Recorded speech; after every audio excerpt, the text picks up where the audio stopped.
Hello my loves, and welcome back to my channel. Take a deep breath in, and as you breathe in that pure good white light, and then as you exhale any stress, any worries, or anything else that no longer serves you.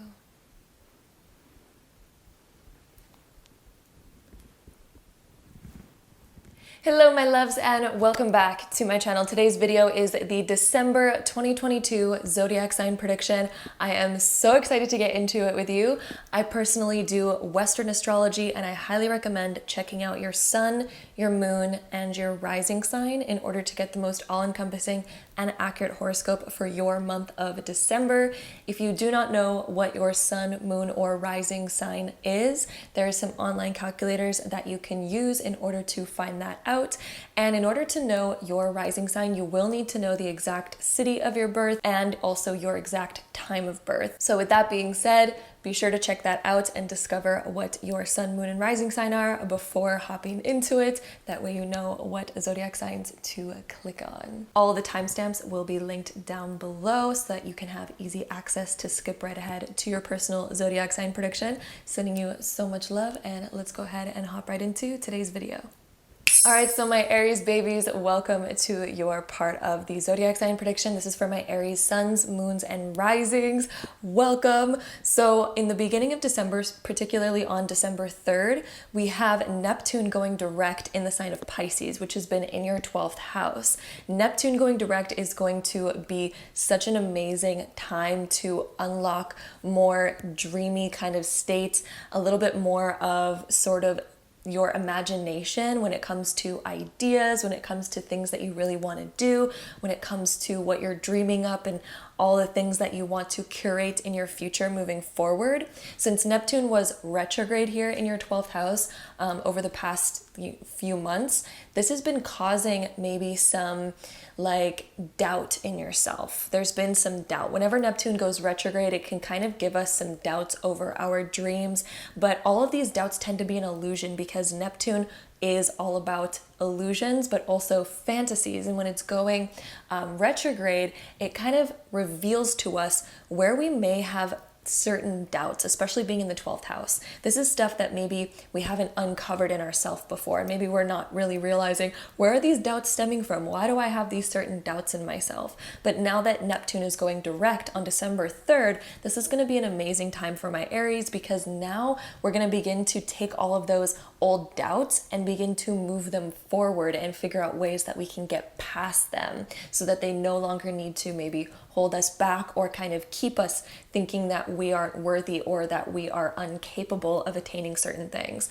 If you've been feeling lately like you've been incapable of creating certain dreams and desires of yours, and if you've had certain doubts when it came to your life and the things that you desire to experience, Neptune retrograde was bringing all of that up so that you could kind of realize what's been maybe residing in your subconscious mind, but it's been an illusion the whole time. So that's the whole lesson of Neptune, is that those doubts have been illusions for you. So for example, if you used to believe like, oh, I'm too young to start this, or I'm too old to do that, or, you know, if you've had certain things kind of, you know, ruminating in your mind that have been giving you a lot of doubt, that's going to be now where you start to realize, maybe that doesn't actually matter. Maybe that's just an illusion that I'm telling myself. Maybe I can actually attain it no matter what stage I am in life. And so Neptune going direct is going to really help you now begin to imagine and start to think of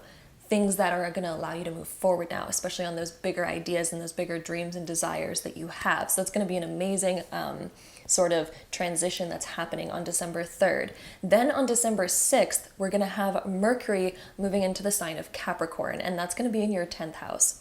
This is going to allow all of my Aries, suns, moons, and risings to be able to be a lot more productive. So Mercury moving into Capricorn and especially since Capricorn rules your 10th house, this is going to allow you to move forward on so many bigger goals. And if there's been things that you've been meaning to really get done and wrap up, Mercury moving over here is going to really allow you to be a lot more productive and on top of things. And there's almost going to be like more energy to really climb to the top. Even if that energy ends up being like, you know, a little bit like, I gotta get this done like right now, like I can't put it off any longer.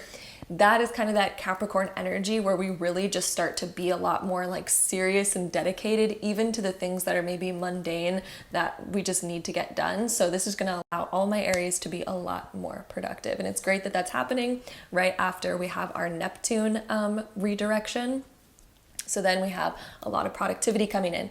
Then on the 7th, we have our full moon in Gemini, which is going to be in your 3rd house. Full moons are the closings of old chapters. So this is a closing of an old chapter for you mentally, and also within your communication and possibly within your friend groups or just small menial tasks. So if there's been like small menial tasks that you've had to get done, this full moon is really allowing that to close out. And it's so interesting that it's happening right after our Mercury direct. So I wouldn't be surprised if a lot of my Aries in the beginning of December that you are being very productive. And this full moon is going to really allow you to wrap certain things up. And this also could be, like I said in the beginning, something that you are closing out mentally for yourself as well. So there could be a chapter for yourself where you're like, you know what? I'm done talking to myself in certain ways. I am done being super harsh on myself. I am done, you know, being hard on myself in this and this and this way. So this full moon is really allowing you to close out those old chapters. And I think a lot of you are kind of creating sort of a new idea of how you want to be mentally, how you want to be within your communication, and also how you want to be within your schedule and your productivity. Then on the 9th, we have Venus moving into the sign of Capricorn, and that is also in your 10th house. So we have a lot of 10th house kind of stuff happening here for my Aries, and Venus moving over here can bring in more ideas around money. It can also bring in more opportunities for money and abundance, or at least new goals that you're making for yourself. So there may be new financial goals that you're making for yourself around this time. This can also be when we're receiving gifts, or we're receiving certain opportunities that we're excited about as well. And Venus, since it rules love, beauty, and money, being in the 10th house, you may have new goals around love, beauty, or money that you're really desiring to reach. And there could be like a lot more of a solid plan coming in for you to reach new goals in those areas. Then on the 20th, we have Jupiter moving back into the sign of Aries. It was retrograde and went back into Pisces, and now it's going back into Aries, which is of course your sign. Jupiter transiting your sign, there is going to be tons of good luck. Even if you are, you know, sun, moon, or rising in Aries, this is going to be still a great time, since those are the 3 most kind of major personal signs of your birth chart. Jupiter moving over here brings in tons of abundance, okay? Tons of abundance.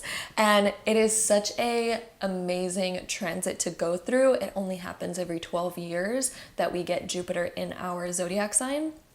And it always brings out more expansion, more opportunities, and more abundance into our life. So get ready to welcome in a lot more expansion into your life, especially if you've been feeling like you've been stuck, or kind of maybe there's been resistance at all. Whenever Jupiter transits, it helps us overcome old resistances. It also helps us expand our dreams and our desires and our goals. It helps us expand our life more. And it is honestly just a great transit all in all. So enjoy Jupiter now transiting your sign, and it's not going to go retrograde out of your sign anymore. It's going to be in your sign just over a year, I think.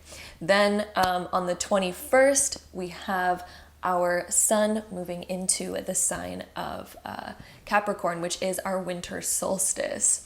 So this moving over here just brings out a more productive energy in general, and especially since it is going to be in your 10th house, this is bringing out a lot more of a productive kind of like, let's go get it type of energy, let's get things done, let's climb the ladder type of energy. It will also be square Jupiter that day, so you may be finding that there's certain things that you need to get done in order to jump into that expansion, because Jupiter just moved into your sign. But since it is squaring the sun on the winter solstice, you may be realizing like, there's certain things that maybe I've been putting off for too long that I absolutely need to get done if I want to, fully enjoy the things that I do want to expand into, right? So there could be certain things on your plate that absolutely need to be taken care of before we can move on to newer projects and before we can move on to newer ideas and things like that. So it's going to be happening on the 21st when we're kind of realizing like, yep, definitely need to take care of some stuff before I can like fully begin to jump into the newness. And so that transit is helping my Aries with that. Then on the 23rd, we have our new moon in Capricorn, which is in your 10th house. And this is setting a whole new cycle for all of my Aries regarding your career. This is a whole new cycle regarding your bigger goals that you have in life, your productivity, the challenges that you're overcoming. This is a whole new cycle that is going to come out for you. So all the old challenges that you've been dealing with over the last year, you will not have to deal with those anymore because this is a brand new cycle. There's going to be brand new kind of things opening up. It's a whole new doorway for you. So definitely enjoy that. And on that same day, we also have Chiron going direct in your sign of Aries. Chiron has been in Aries for a while, and whenever Chiron transits your sign, it can bring up old wounds from the past. It can bring up things that still need healing. So this is a time, especially since it's connected to this new moon, and now Chiron is going direct on the same day of this new moon in Capricorn. This is now really starting to show you what you need to heal internally in order to actually get to the goals that you really desire to get to. This is a whole new chapter where the whole universe is giving you this energy of like, let's not go back into the past. Let's not tap into those old wounds and let them hold us back like they used to. So if there's certain emotional wounds that you have or anything from the past that has usually stopped you from doing the things that you really desire to do, or has stopped you from reaching bigger things or climbing up the ladder, if those wounds have been stopping you before, this new moon with Chiron direct in your sign is saying, okay, no more. Let's move forward. Let's move past that. Let's look at the past and be like, you know what? I'm done sort of repeating and recycling that story. I'm going to open up a brand new door for my life where I'm no longer connected to that. And there's a famous saying as well that you are not your past. You are whoever you choose to be in the present moment. So you are not defined by your past. And really on the 23rd with this new moon and Chiron going direct at the same time, this is really like the icing on the cake of that sort of saying that you are not your past. You are what you choose to become and what you choose to move into. So that is what we have for my Aries at the end of December there. And then also on the 29th, we have Mercury going retrograde in the sign of Capricorn, which is in your 10th house. And this is going to be where you're making certain revisions. Anytime Mercury goes retrograde, it is about revising, revisions, reviewing, reevaluating, and fixing things up that needed to kind of be tweaked a little bit. And so since it's in your 10th house, you're going to now be sort of reevaluating how you're sort of climbing up the mountain of your dreams. So we're maybe needing to revise a few things in order to be like more on top of things, in order to be more productive, in order to be more in alignment. Maybe there's certain ways of doing things that are just no longer working for us anymore. Like maybe there's a certain schedule that we're like, you know what, that doesn't really fit anymore. And maybe I'm needing to tweak this a little bit in order to kind of come back to, a more productive space, something that's sort of more balanced for you. So Mercury retrograde is going to be offering that at the end of December. So that is what we have for my Aries suns, moons, and risings for the month of December. Be sure to check out your other sun, moon, and rising. But if you are curious about your love life for Aries suns, moons, and risings, we are going to be asking the tarot a little bit of information for my Aries for the love life in December. So let's see what we get for my Aries in December love life. The first card that we have coming out for your love life is the Emperor. This is about getting to a place of confidence and getting to a place where you're more like sure about your love life. You're sure about what you want. You're sure about your own self-worth. This is kind of being in a little bit more of like a commander's position as well. So this is, let's be confident about what we deserve, what we're worth, and let's be confident about, our feelings in that. But the Emperor is also very compassionate as well, and he very much listens to his people, because that's how you become a good emperor, by also being a good listener to what the other people need from you, right? Because the Emperor is supposed to pay attention to all the citizens and hear what they have to say, hear what they need. And he's somebody who's like, all right, let me step up to providing that. And then he also, you know, gets what he needs from them as well and says like, hey, you know what? I'm going to need this at the castle. I'm going to need this. So it's a very good balance. So when it comes to your love life in the month of December, I see you stepping into more of a balanced position when it comes to knowing what you deserve and what you're worth, and also being able to ask for that, but also being really open to listening more to other people. And this could even be like, if you're single, for example, this could be knowing your worth and not, you know, dumbing down your worth for anybody, knowing what your value is and knowing what you really want, and sitting on that throne of, you know what, I'm not coming down from this position. You can either meet me up here or, you know, find somebody who's on your level. So I really think this is about finding somebody who's on your level. And then also, if you are in a relationship, this is about really kind of having that good balance of knowing what you deserve, and then also kind of knowing that you should be equal to that as well. You should be providing that as well for another person. And then we also have the 9 of Swords coming up. If there's been certain things that you've been sort of anxious about in your love life, if there's been certain things where maybe there's a sense of loneliness, or maybe there's a sense of like, am I doing something wrong? Or maybe my past is haunting me a little bit. If so, this is the time for healing. And this is also a time for knowing that if you have been hurt in the past, if there has been things that have hurt you, like, your worth is immeasurable. And this is about kind of realizing that, you know, you deserve the best. And so if there's small little nuances that are bothering you, this is about stepping up into a position of maybe even learning how to provide certain things for yourself, for example. So when it comes to like creating romance in a relationship, if we only ever put the burden on our partner of like, romance me, make me feel romance. Sometimes in order to feel romance, and in order to perceive romance in any situation, sometimes we need to learn how to provide romance for ourselves so that we can be in that romantic mood. And then it ends up sort of kind of emanating from us. And then we end up kind of really creating that. But if we lack certain things and then we seek it out just in other people and we're like begging for it, a lot of the times it doesn't come because we're not even in the vibe of being able to receive it or perceive it if it was there. So this is about sort of learning how to provide for yourself and bringing in more balance into your love life. So my Aries, that is what we have for you, my Aries suns, moons, and risings. I hope you enjoyed it. Be sure to check out your other sun, moon, and rising sign to get the most all-encompassing and accurate horoscope for you for the month of December. I am sending you so much love, and I hope to see you in my next video. Bye. All right, so my beautiful Tauruses, suns, moons, and risings, welcome to your part of the zodiac sign prediction. So right in the beginning of December, on December 3rd, we have Neptune going direct in the sign of Pisces, and this is going to be affecting your 11th house.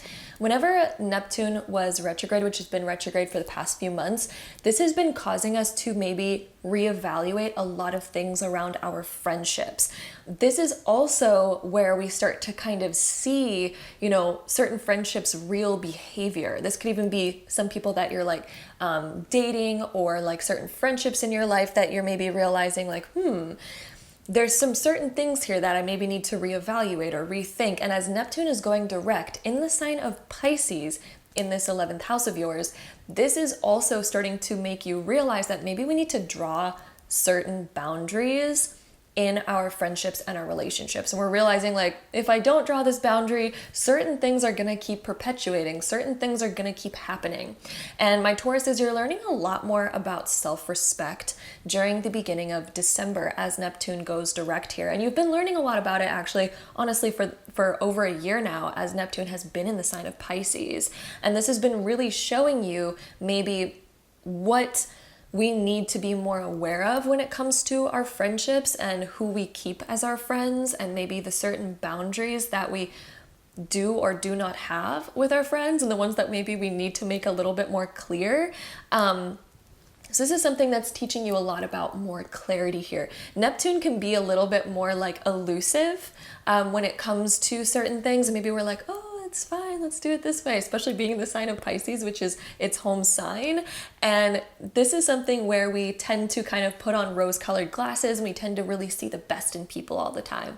But as Neptune goes direct, this is about us kind of being a little bit more transparent. Instead of constantly always putting on the rose-colored glasses, instead of always looking at the good intentions of people, this is also starting to see like maybe something that's a little bit more realistic here, something where we can start to really put our finger on things and be like, you know what, that really was unfair, and maybe I don't need to continue to see maybe the good side in this. Maybe I can also be more fair here with myself and with the respect that I have for myself and draw certain boundaries. So in the beginning of December, this is going to be something where we're starting to now realize that certain boundaries maybe need to be drawn. And we're going to be realizing this as long as Neptune is in the sign of Pisces. But now that it's out of its retrograde, we're going to start seeing things a lot more clearly now.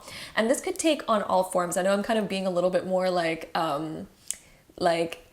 giving kind of more of a harsher energy with this about like, we need to draw boundaries, but this could be something as light as, you know, telling somebody like, hey, like I really didn't like when you like said that, like maybe we could like talk about that. You know, it could be something super light, or it could be something like maybe we need to draw some serious boundaries. It really depends on how this aspect is affecting all of your chart, but basically that is how we're starting off December with my Tauruses, is about drawing clearer boundaries there.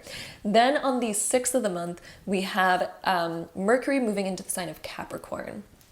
That's going to be in your 9th house. This is a great transit because when Mercury moves into the 9th house, it really starts to help us expand our vision more. It helps us be a lot more dreamy. It helps us focus on the bigger things that we desire to do and create in our life. And this could be also a transit where some of my Tauruses are planning a certain trip or like travel of some kind, because Mercury transiting the 9th can sometimes indicate that we are planning on traveling, or we're even just planning on like something that contains a bigger idea. You may even be interested in learning new things and expanding your mind, and there could be something that's really catching your interest at this time. Being in the sign of Capricorn though, you're really starting to think about how you can practically create a bigger vision for yourself and maybe to begin to expand your life in some way. Then on the 7th of the month, we have our full moon in Gemini, which is going to be in your 2nd house. This is closing out an old chapter for my Tauruses, financially, materially, possibly even with diet, because the 2nd house can also deal with our diet as well. So the full moon in Gemini, this is the closing of an old chapter. You may be looking at your finances at this time and being like, you know what, I'm sort of done this old phase. I'm sort of opening up a new one for myself, because maybe you're realizing what it is that you really deserve. And this could be a time where maybe we're even thinking about like, you know, I'm done, you know, doing work for a low rate, or I'm done maybe going above and beyond for something that's not really paying me for what I'm worth. So a lot of my Tauruses, you're realizing your worth, you're realizing the worth of your time, the worth of your energy, the worth of, you know, your actions and everything like that. And you're starting to kind of open up a new cycle and close out an old one there. Then on the 9th, we have Venus moving into the sign of Capricorn. This is going to also be in your 9th house. So now we're going to have Mercury and Venus in the sign of Capricorn in your 9th house. When Venus moves over here, this is a very expansive time when it comes to love, beauty, and money, since Venus rules those three things. Being in the 9th house, we may be looking at bigger, grander ideas around money, and maybe we're thinking about like, maybe I should invest in something, or maybe, you know, I could put more money towards here, or maybe I could like start doing this on the side to make more money. There's all sorts of different ideas whenever Venus moves into the 9th house, especially being in the sign of Capricorn. This could also be a time where maybe you're also having a new vision for yourself of like, maybe a new version of me wants to like, you know, come out, or maybe I want to expand who I am in some way. So you may also be thinking about those things on a more personal level during mid-December. Then on the 20th, we're going to have Jupiter move into the sign of Aries, which is in your 12th house. Jupiter is the planet of expansion and abundance. When it moves into the 12th house, though, the 12th house is like the subconscious mind, the deeper aspects of life, our spirituality, our intuition. It can also be the house of secrets and things like that.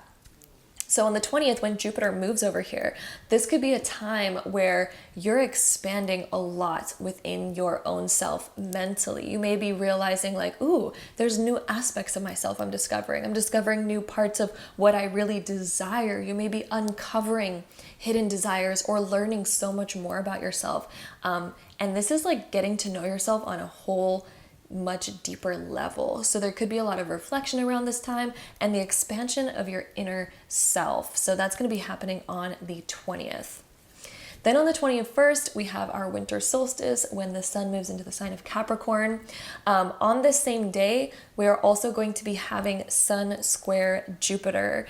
So the sun is in the sign of Capricorn, Jupiter is in Aries, and this is going to be a square that is affecting your 9th and 12th house. So this could be a time where maybe we're starting to kind of see that the ways that we're really wanting to maybe expand, we're maybe realizing how we used to contradict ourselves, maybe mentally. Maybe we used to doubt ourselves a lot, especially since, Jupiter wants to expand in the 12th house, but the 12th house is our subconscious mind here.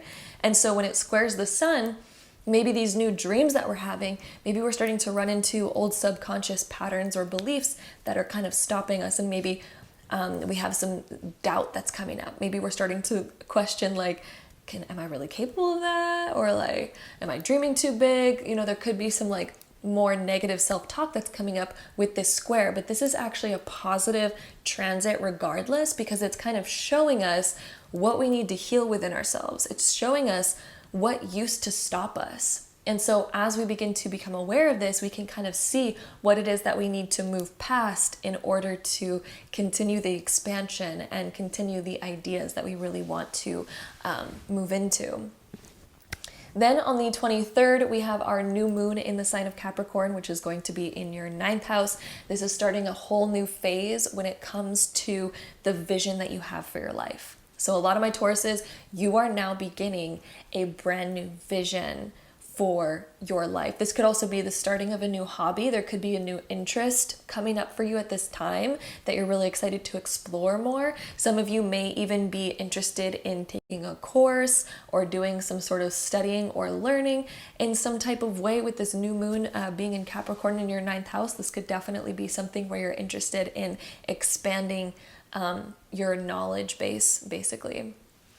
And on that same day, we also have Chiron going direct in the sign of Aries, which has been in your 12th house.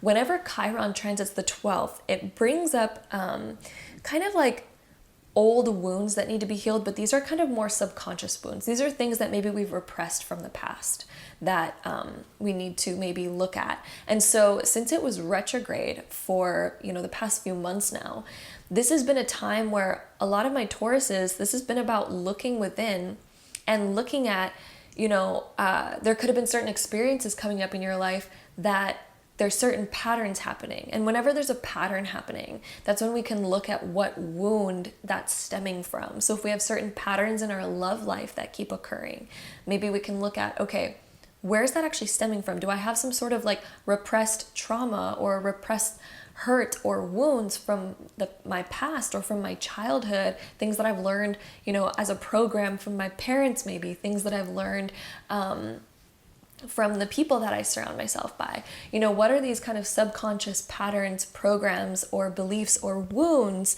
that keep causing certain patterns? This could be a pattern in any aspect of your life, but with Chiron now going direct, we're going to be able to begin healing all of these, and you're going to also realize that one of your best strengths comes out of this. And it's interesting because, for example, the people that give the best advice about business are the ones that have experienced all the highs and lows, the losses, the wins, the everything, right?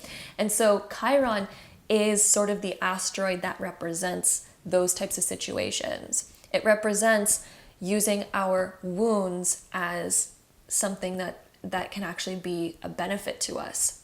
And so now you're going to be learning, and through the learning that you've been doing over these certain patterns that you've had in your life, now with Chiron going direct, you're going to be able to utilize these lessons as your strength.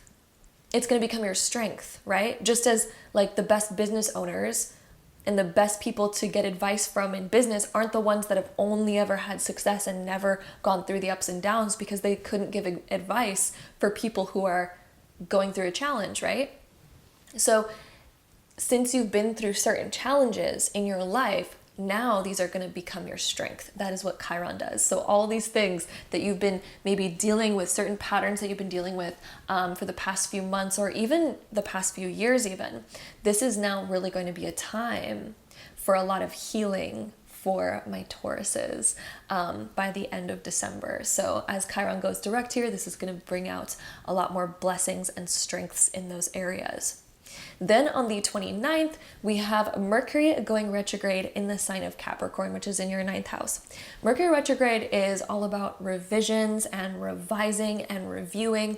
And so as it goes retrograde in your 9th house, this is going to be where you're starting to realize like I just said who. I don't know why I said who. But anyway, this is going to be when you're looking at, how you have been envisioning your expansion and how you've been looking at certain ideas. So you have probably been dreaming about new things, thinking about bigger steps in your life, thinking about different visions for your life. And as Mercury goes retrograde here, this is going to be where we're reviewing and revising those visions and plans and asking ourselves, okay, how can I make it practical? How can I make it real? And how can I make it something that's actually going to work in the real world? Rather than just being a dream or fantasy, Mercury's like, okay, how can we revise this so that we can make it real, we can make it tangible, we can actually make it work? So maybe there's certain things that we need to learn, right? So when Mercury goes retrograde in the 9th house, maybe we're realizing, I don't know a lot in this area and maybe I need to start learning more about it. Maybe I need to start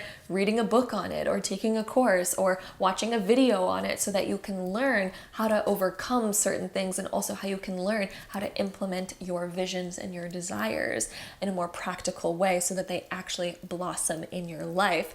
So my Tauruses, suns, moons, and risings, that is what we have for you for the month of December of 2022. I hope you enjoyed it. And if you are curious about your love life at all, let's go ahead and get into my Tauruses' love life for the month of December. All right, we had a few cards fly out. We have quite a few different ones. First of all, we have the Devil card. When this card comes up, it is actually, honestly, this is one of my favorite cards because of what it teaches us. So, for example, there could be certain expectations that you may have in your love life or certain attachments that you have. Like maybe we have a hard time letting go of certain things. Maybe we get attached way too easily, or maybe we have certain expectations that we are completely chained to. For example, a lot of my Tauruses, I think that you're going to be learning in your love life how to unchain yourself from things that may not be so good for us. So if there's a certain pattern that we have in our love life that isn't that healthy for us, December is going to be a time where we're learning that. And it's so interesting because I was kind of like feeling a little bit of that when we're talking about Chiron being in the sign of Aries, which is in your 12th house. So there's going to be a lot of learning for my Tauruses when it comes to how to be healthier, how to be more stable, and how to kind of create a healthy environment for yourself in your love life during the month of December. I think you're going to be learning a lot about how to unchain yourself from feeling maybe restricted. Some of you may even feel restricted in your love life, or some of you may feel like there's certain maybe patterns that we're caught in, or maybe we feel like we're even repressing a certain side of ourselves. This is about learning how to let your full self shine. So this is the wound that's kind of being healed, is letting your full self shine authentically, and also knowing what it is that you really deserve in your love life, and also knowing how to kind of create a more healthy environment. So it's going to be some big learning that my Tauruses are doing. We also have the Queen of Swords here. The Queen of Swords talks about kind of putting our foot down to listen to things in a very kind of practical and logical way, and looking at things from a logical standpoint. So there could be certain things that my Tauruses that you may be doing during the month of December where you are like, you know what, I'm gonna kind of like listen and hear certain things out. And I think you're also going to be doing a lot of reflecting about what you really desire in your love life. And there may be certain things that you need to communicate, that maybe we need to communicate in order to kind of set ourselves free. So I'm getting the word freedom for my Tauruses for your love life in December. There's a big aspect here about freedom, and it comes through communication and being able to really look at things from an honest standpoint rather than from an attached standpoint, rather than feeling like, oh, I can't say something because then that means I'm not going to get the outcome I desire, for example. So maybe we really want certain things to work out, or maybe we're really wanting to kind of control the situation, but maybe we're repressing certain things that we actually need to say, conversations that we actually need to have, right? And this could even be outside of your love life, in any sort of relationship in your life. This could apply to any relationship. Sometimes we tend to repress our real self in order to kind of like get a certain outcome, in order to kind of people please, and that never really creates anything good. It kind of creates the moment like this where we're sort of trapping ourselves.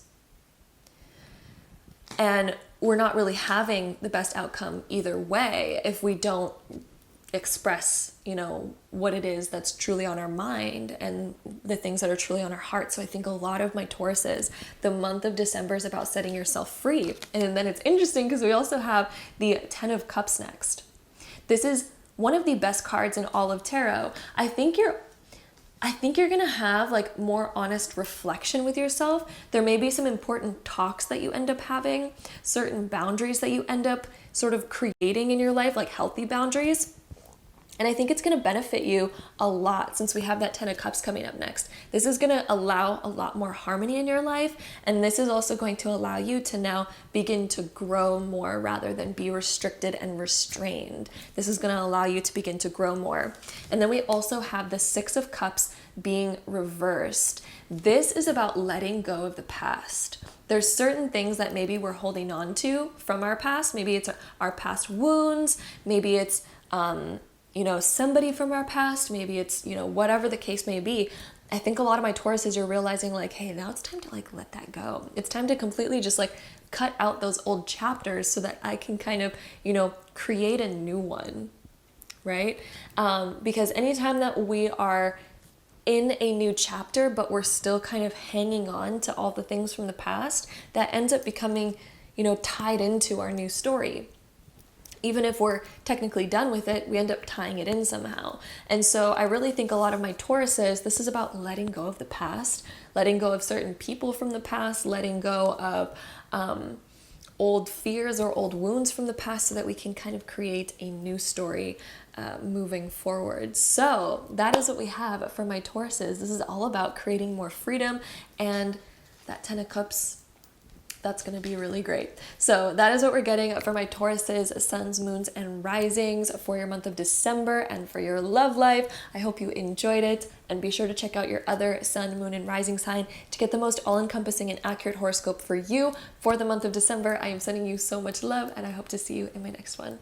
Bye. All right, so my Geminis, suns, moons, and risings, welcome to your December 2022 monthly prediction. I am super excited to get into it with you. So on December 3rd, we have Neptune going direct in the sign of Pisces, which is in your 10th house. So since Neptune has been in your 10th house and it was retrograde for the past few months, Neptune being in the 10th house can kind of create some sort of like feeling around your career where maybe you're wondering, what is it that I really want to do? Or how can I maybe make this work? How can I kind of make things better? Maybe you're kind of really dreaming things up. And as Neptune was retrograde, we may be reevaluating our old vision around our career and wondering, how can I improve it? How can I make it better? And since Neptune is now going direct, we're going to start to really see how we can move forward in our career more, how we can kind of develop that vision more. A lot of times Neptune creates a very dreamlike sort of cloudy energy wherever it's sort of affecting us. And so being in the 10th house, maybe we've been a little bit cloudy when it comes to our career.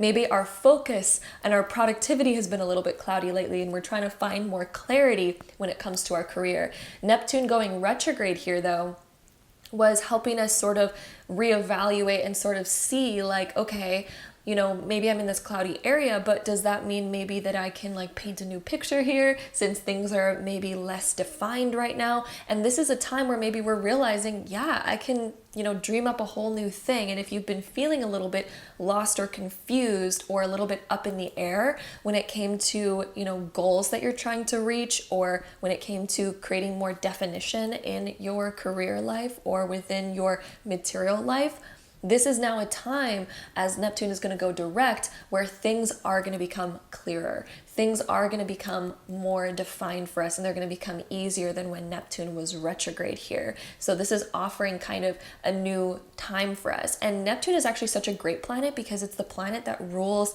fantasies and dreams and creating your dream life. And so Neptune wants to remind us, for all the Geminis with Neptune transiting the 10th house here, for Gemini suns, moons, and risings, this is a time where we are meant to sort of create a new dream, cultivate a new dream. Clouds, they're really malleable. You can kind of shape them into anything, right? It's not as hard rock solid as a rock, right? Even though we can still define that too. But, you know, Neptune is sort of that cloudiness where we can really mold it and shape it into something new. And whenever Neptune transits a certain area, that's kind of the energy that it brings to that area. So now's the time for my Geminis to begin molding something new when it comes to your goals, your visions, your career, kind of the mountains that you want to climb, you know, metaphorically, mountains that you want to climb and things like that. So Neptune going direct is going to help us bring more clarity to this area. Then on the 6th, we have Mercury moving into the sign of Capricorn, which is going to be in the 8th house. This is where we start to get a lot more intuitive and a lot more observant. You may feel very observant around this time when it comes to people around you, when it comes to when you're listening to certain stuff. You may be picking things apart and going deeper into things than you have before. So for example, this could be a time where you're getting a lot of epiphanies. You may be watching a video or reading a book or doing something and you're realizing like, oh, I'm getting deeper information as I'm like reading this. Like all of a sudden I'm getting deeper epiphanies than I normally do. You may have really deep shower thoughts at this time, for example. So that's beginning on the 6th of the month, and it's going to go throughout pretty much the rest of the entire month of December. So this is really a time where a lot of my Geminis are getting a lot deeper, and you are starting to think about way deeper stuff.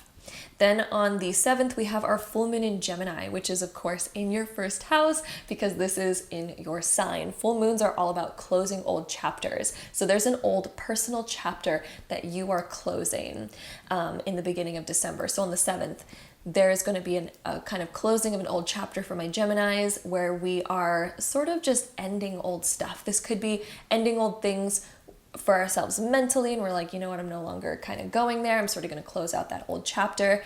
And this could also be just like a personal thing as well. So there could be maybe a personal sort of aspect of yourself that you're like, you know what, I want to end that. I want to close that out. You know, maybe it's a personality trait where we tend to be very, you know, procrastinating. Like we may have a trait of procrastinating a lot, or we may have a certain personality trait where, you know, we tend to act in certain ways that we're like, you know what, I don't really resonate with that anymore, and I don't want to be that person anymore. So the full moon, whenever it's in your first house, we tend to close out old chapters within ourselves, and we're like, you know what, I'm discarding that. It's no longer working for me. I don't really like that aspect of myself. I don't want to be that anymore. And so that is that time.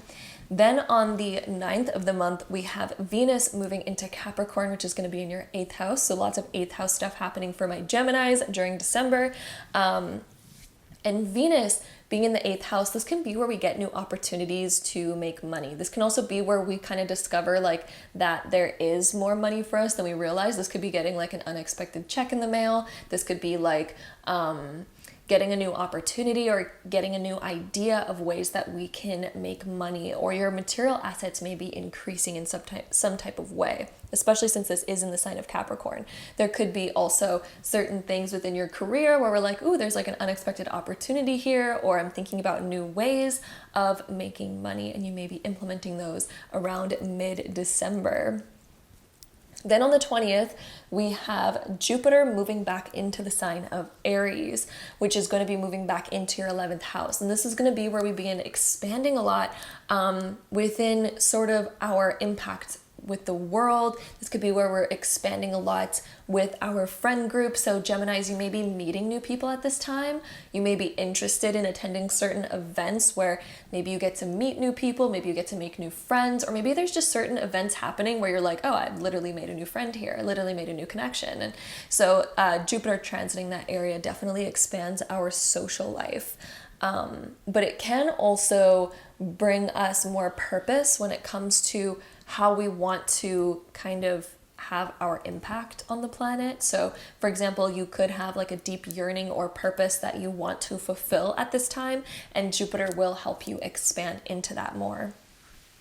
Then on the 21st, we have our winter solstice when the sun moves into the sign of Capricorn, which is going to be affecting your 8th house. So this is going to be a time where now we're really focusing on deeper aspects. My Geminis, you may be really curious about learning new things, which Gemini is always curious about learning new things, but in the 8th house, you may really desire to take what you know and go deeper. You may desire to go deeper on something. And then on that same day, we also have the sun in Capricorn, and it's going to be squaring Jupiter in Aries. This is going to be a square between your 8th house and your 11th house. So this could be where, for example, you may have this new social life blossoming and you may be getting invited to certain things, but at the same time, it's kind of squaring your deepness and the other aspects of yourself that you're exploring. And so there may be a clash here where we're like, ooh, like, I really want to start going deep on this and I want to do this, but then all of a sudden I have these other obligations and this other purpose, and we may be kind of figuring out how we can marry those two things and have them work together a little bit better. Then on the 23rd, we have our new moon in the sign of Capricorn. This is a brand new phase when it comes to your depth. I think a lot of my Geminis, you're going deeper into yourself during the month of December, and there's almost going to be new aspects of yourself that you're uncovering. This could be uncovering new desires. This could be wanting to go deep into deep internal healing, because you might start realizing like, oh, hey, there's certain things in me that, I just want to have a new chapter, and I'm going to need to heal these certain aspects of myself. And so the 8th house, this new moon here, can be a new chapter when it comes to our depth, when it comes to the type of values that we have, and when it comes to certain healing. So my Geminis, I do think there's going to be a lot of healing for you, especially during the end of December, honestly through the whole month, but particularly at the end of December, I think a lot of you are going to begin a whole new phase. Then on that same day, we also have Chiron going direct in Aries, and Chiron has been in your 11th house. Whenever Chiron is in the 11th house, we kind of learn about certain wounds that we have with friendships. So this could be, for example, being betrayed by certain friends. And this has been going on, Chiron has been here for a while now, and it recently went retrograde in your 11th house. And this is going to be, as it went retrograde there, that's kind of where we start to learn what wounds still need healing, the wounds that we still need to maybe focus on a little bit more when it comes to our friend group.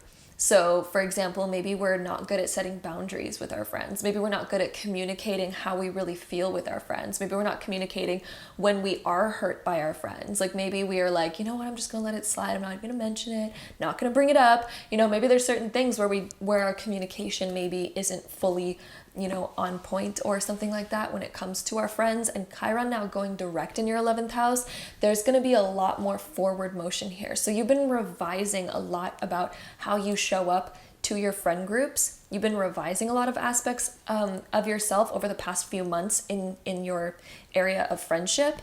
And now with Chiron going direct here, you're going to really be able to start implementing these things and notice big changes, especially since we also had Jupiter going into your 11th house on the 20th, and it's going to be sort of transiting your 11th house for a little bit. There's going to be new friendships that my Geminis are making over the next year. And I really think you're going to approach those relationships a lot differently, since you're also learning a lot about, how you no longer want to repeat certain patterns in relationships with the Chiron energy also being there. So it's going to be a really kind of healing and great time to create new friendships that don't have the old foundation anymore. They're going to have a new foundation. You're kind of creating a new sort of way of creating friends where you're going to feel more open. You're no longer going to be creating those same old patterns and wounds that you maybe have in the past. And then on the 29th, we have Mercury going retrograde in the sign of Capricorn, which is going to be in your 8th house. When Mercury goes retrograde, it is about revisions, revising, reviewing, replanning even, and being in the 8th house, you may be sort of revising your deeper beliefs. You may also be revising like certain aspects of yourself that you're like, you know what, I could like change that, I could alter that.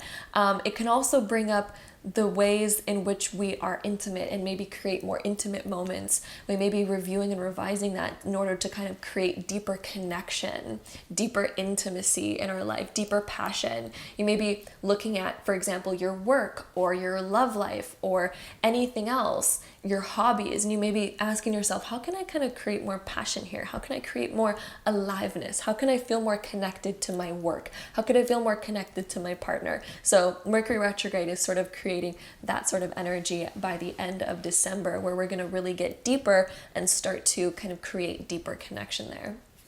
So that is what we have for my Geminis for the month of December. If you are curious now about your love life for my Gemini suns, moons, and risings, let's go ahead and find out a little bit about your love life for December.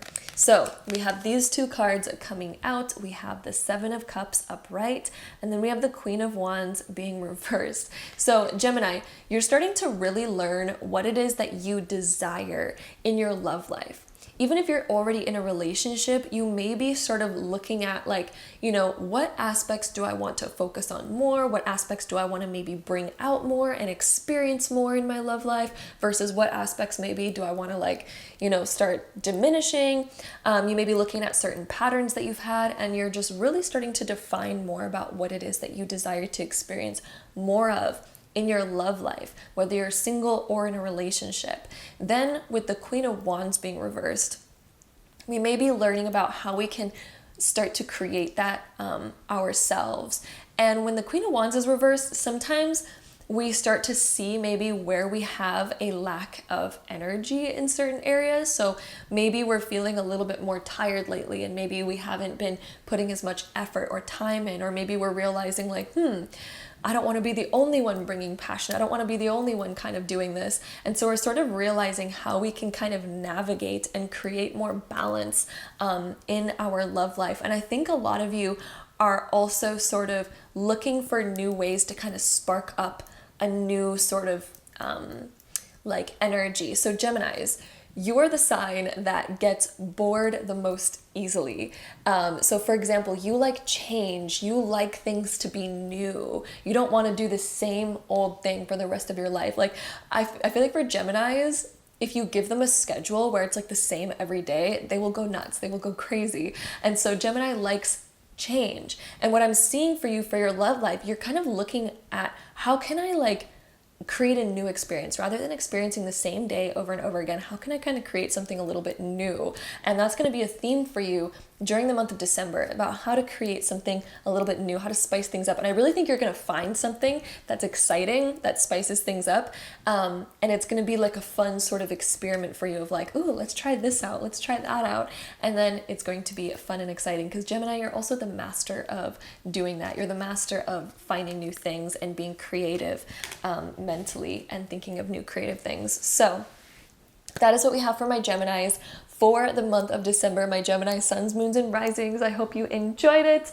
If you did, don't forget to give this video a big thumbs up and be sure to check out your other sun, moon, and rising sign to get the most all-encompassing and accurate horoscope for you for the month of December. I am sending you so much love and I hope to see you in my next video.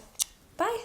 Hello, my beautiful Cancers, suns, moons, and risings. Welcome to your part of the Zodiac sign prediction for the month of December of 2022. I almost lost my train of thought in the middle of that sentence, but let's get into your month of December. So right on December 3rd, we have Neptune going direct in the sign of Pisces, which is going to be in your 9th house.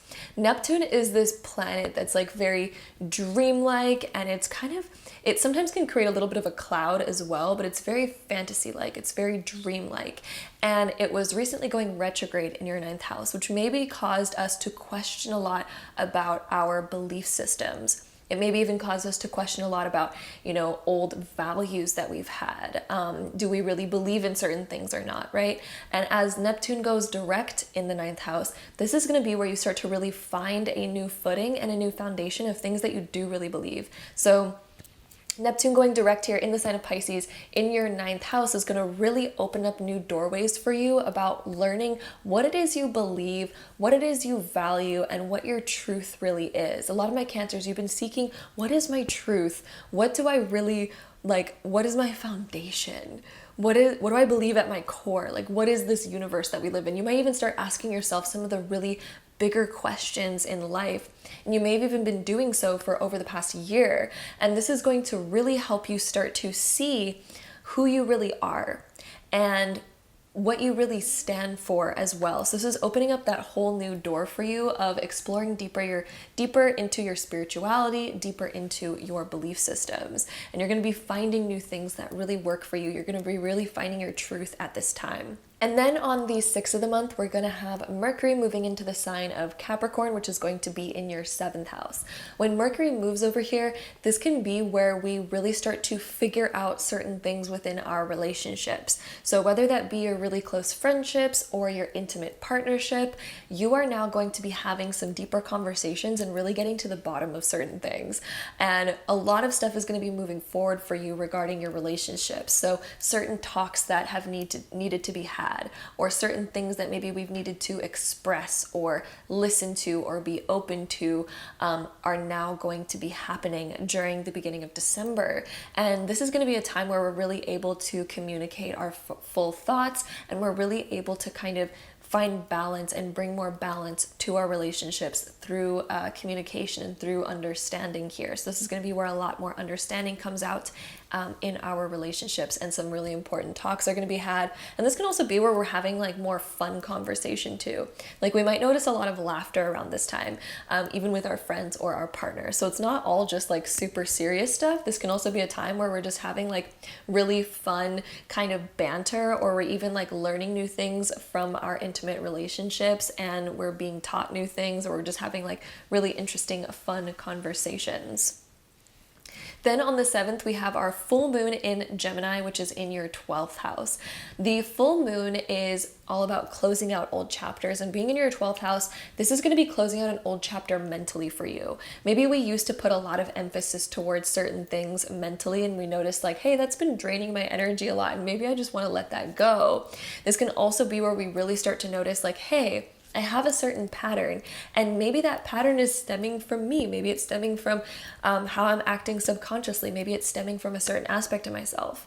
We may even be kind of seeing certain triggers that we used to have, certain triggers that kept kind of like being triggered over the past while. And this can also be where we begin to notice those. So the full moon in Gemini really calls us to look inward and to close out old patterns, and to start to kind of see like, maybe I'm sort of like perpetuating something that I don't actually desire, and maybe it's time for me to kind of close that out, or find ways that I can sort of heal that so I don't have to experience it moving forward. Then on the 9th, we have Venus moving into Capricorn, which is also going to be entering your 7th house. So lots of 7th house energy for my Cancers. And Venus moving over here into the 7th brings about really good times for relationships and partnerships. So you may be noticing that you're having more intimacy with your intimate partner, or you may be kind of like having some really good sort of get-togethers with your friends. This could be something where we're getting invited to a lot of things, because Venus can bring with it invitations. And being in the 7th house, maybe we notice like that we are getting invited to more things. Maybe we're just feeling more at ease, or feeling more in harmony with our close relationships in our life. So Venus moving over here is a really great transit. It brings about a lot more closer connections, and very loving connections too. So we may be noticing that there's more love blossoming within our relationships around mid-December. And then on the 20th of the month, we have Jupiter moving into the sign of Aries. Jupiter is the planet of abundance, and it's the planet of expansion and travel and all things like that.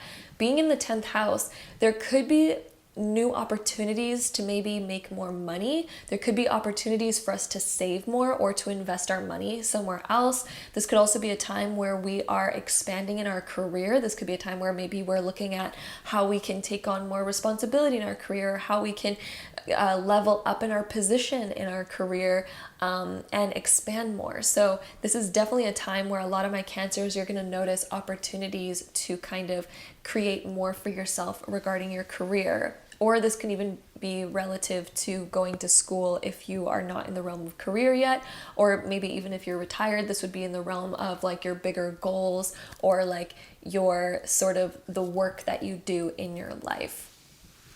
So that is on the 20th, and then on the 21st we have our winter solstice when the sun moves into the sign of Capricorn. This is going to be a time where you're really starting to focus on your close relationships and who you really want to have in your life and who you really want to be close with. On that same day, the sun also does square Jupiter, which is going to be in your 10th house, and maybe this is where we're realizing how our relationships and our career mesh together. So some of you may have certain partnerships in your career, and maybe those ones we're needing to kind of figure out how we can harmonize them better. So Cancers, when it comes to the relationships within your career realm, we're maybe starting to realize how we can make those better around this time. Then on the 23rd, we're going to have our new moon in Capricorn, which is in your 7th house. And this is a new chapter opening within your close relationships. So this is starting a new chapter. If you're already in a relationship, I wouldn't be surprised if a lot of you are kind of opening up a new door in your relationship and maybe kind of starting a new phase, maybe making certain promises to each other, like I'm going to be doing this and I'm going to be more focused on this with us, or maybe even bringing about like new sort of ideas into the relationship or new plans into the relationship. If you're not in a relationship, this could be with your intimate or close friends, your close friend groups, like any sort of close relationship in your life is going to kind of have a new chapter beginning on the 23rd with the new moon being in Capricorn. So a lot of you, this is going to be where, again, we're making sort of new plans and we are starting new cycles with our close relationships. Then on that same day, we also have Chiron going direct in the sign of Aries, and this is going to be in your 10th house. Chiron has been in your 10th house for a while, and Chiron is sort of the asteroid where we are learning what our wounds are. But our wounds also become our strengths with Chiron. Since it's been transiting your 10th house and it has been retrograde, we may be noticing certain wounds around our work life. This could be where we are maybe noticing that we're really hard on ourselves when it comes to our work, or maybe we're noticing that we have like an imbalance with our productivity. Maybe we feel like we always need to be productive, or maybe we feel like we don't have enough time for ourselves, or maybe we don't set enough proper boundaries within our work life. Maybe we have a hard time standing up for ourselves. So there could be certain wounds here within your career that have been getting brought up over the past few months with Chiron going retrograde. Now that Chiron's going direct, however, this is now going to be a time where we're rectifying all that we've been learning. So you've been learning a lot about how you're showing up to your career and maybe what certain patterns have been causing some disharmony in those areas, certain wounds or certain fears that we may even have around our career or around our productivity. And now, since we've been learning so much about that while Chiron was retrograde, now we're going to finally get to implement all that we've learned so that we no longer need to repeat those old patterns or bring up or trigger those old wounds anymore. Now's the time for us to begin implementing all that we've learned over the past so that we can kind of create a new sort of realm for us. And Chiron also becomes your strength. So all of those past wounds and those past fears and all that, that is now going to become your strength. So if before we had a really hard time standing up for ourselves, now we're going to really start to learn what it takes to stand up for ourselves, and we're going to become a master at it. So you're now on the realm of becoming a master over your old wounds or your old sort of aspects of yourself that maybe you found difficult before. If you've had a difficulty public speaking, for example, and maybe we now have an opportunity to do that, you're going to be learning that. And now's the time to kind of become a master at those things that once brought us maybe fear or pain or hardship or challenge. that's now going to become a strength of yours. That's what Chiron direct brings. It's when we begin the journey of becoming a master at those different areas, we get to implement that all that we've learned. Then on the 29th, we're going to have Mercury going retrograde in the sign of Capricorn, which is going to be in your 10th house. Mercury retrogrades are about revision, revising, and reviewing. Being in the 7th house, you may be sort of observing your intimate relationships and starting to see like, what can I revise here to make it better? Especially around the realm of communication, since this is the planet of Mercury here. But this is definitely where we are starting to maybe reflect on our previous maybe choices, on our previous experiences and previous events that we've had. And we're beginning to really learn from them. We're starting to reflect on them and kind of pick them apart and ask ourselves, okay, how can I learn from this? How can I make it better so that I don't have to repeat it? And how can I maybe revise certain things in my relationships so that they end up being a lot better moving forward? So that is what we have for my zodiac signs of Cancers, Cancer suns, moons, and risings for the month of December. With that being said, we are now going to get into your love life for the month of December. So let's see, Cancer's suns, moons, and risings love life for December. Oh my goodness, this card has come out for two people so far. We have the Devil card, and then we also have the Five of Swords. There could be certain aspects that we are learning how to kind of not get triggered so much, which is interesting because we were kind of talking about that a little bit in the zodiac sign prediction. But the Devil card talks about certain things that we are attached to. This could even be like repressing our deeper feelings, or even repressing our hurt or our pain, which causes resentment later on. So there could be certain things that we've maybe repressed a little bit regarding kind of our close relationships.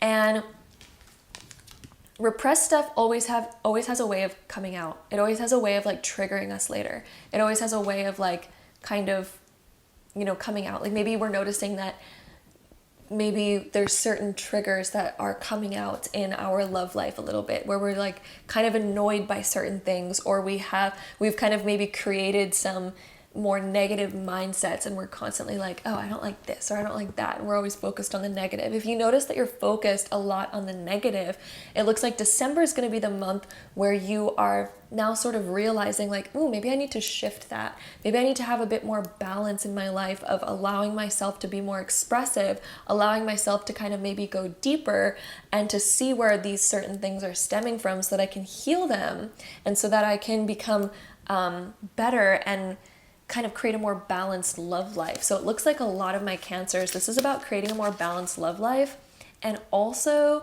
about sort of seeing where old triggers have stemmed from, where old wounds have stemmed from, because right when we see where they stem from, we can begin healing them. We can kind of begin, you know, being more consciously aware of these things, so that we don't react with them anymore. We don't have to react about the trigger anymore, because we realize like, I'm feeling this way, not because of the scenario, but because of this old thing that happened before in my past, right?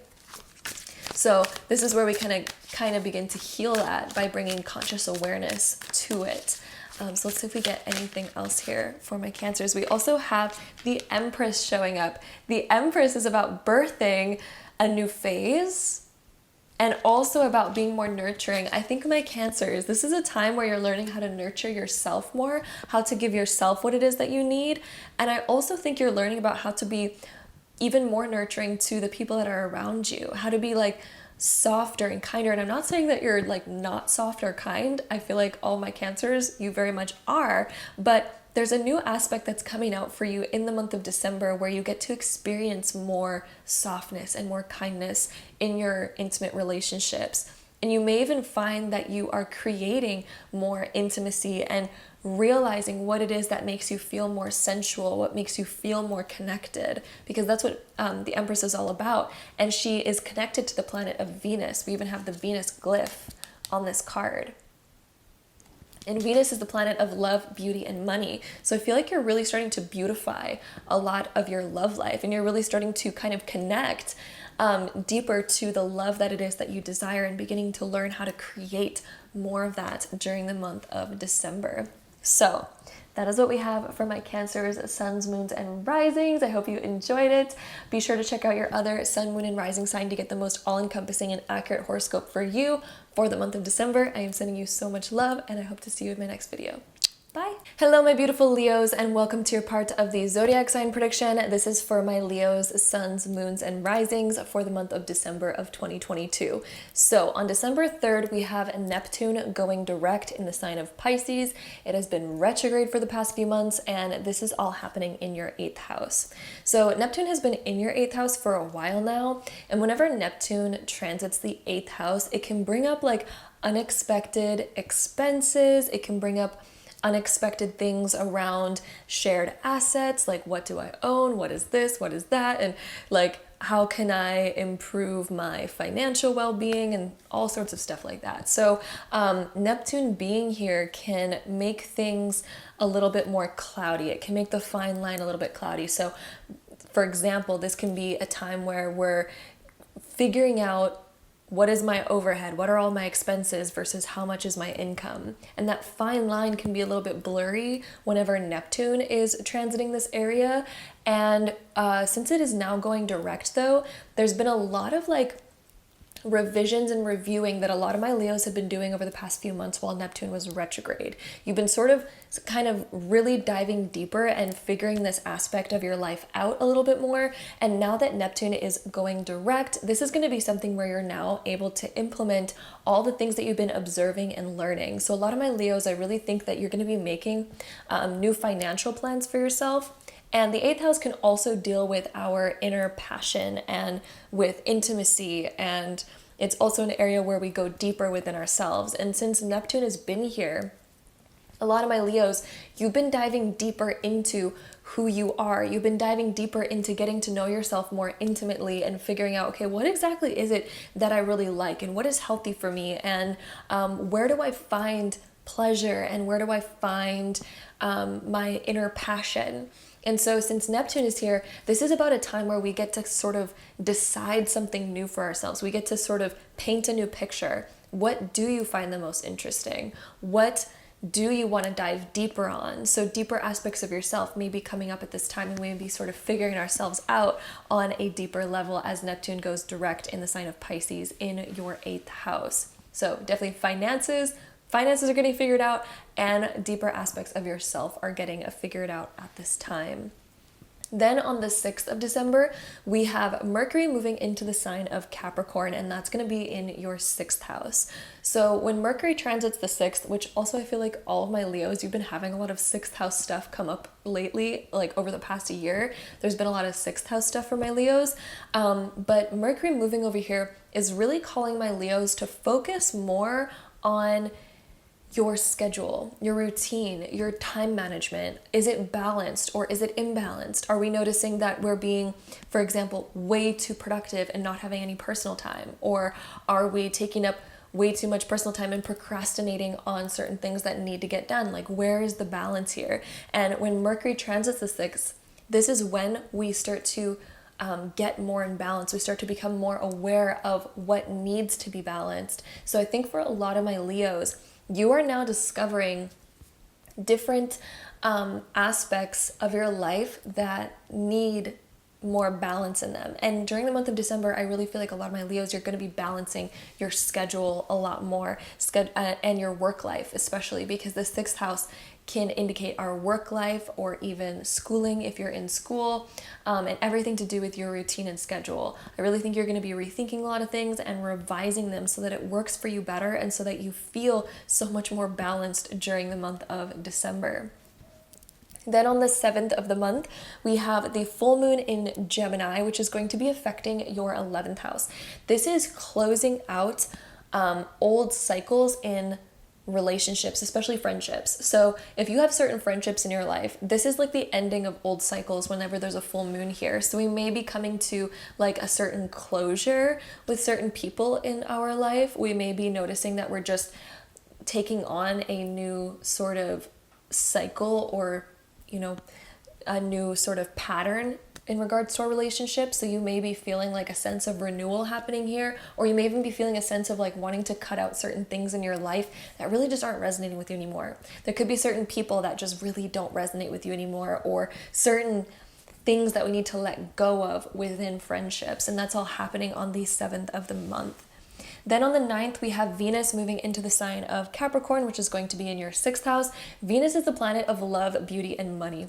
And it's super interesting because we have this Neptune aspect happening where a lot of my Leos, you've been learning a lot about your finances and what you are supposed to be, you know, maybe kind of figuring out a little bit.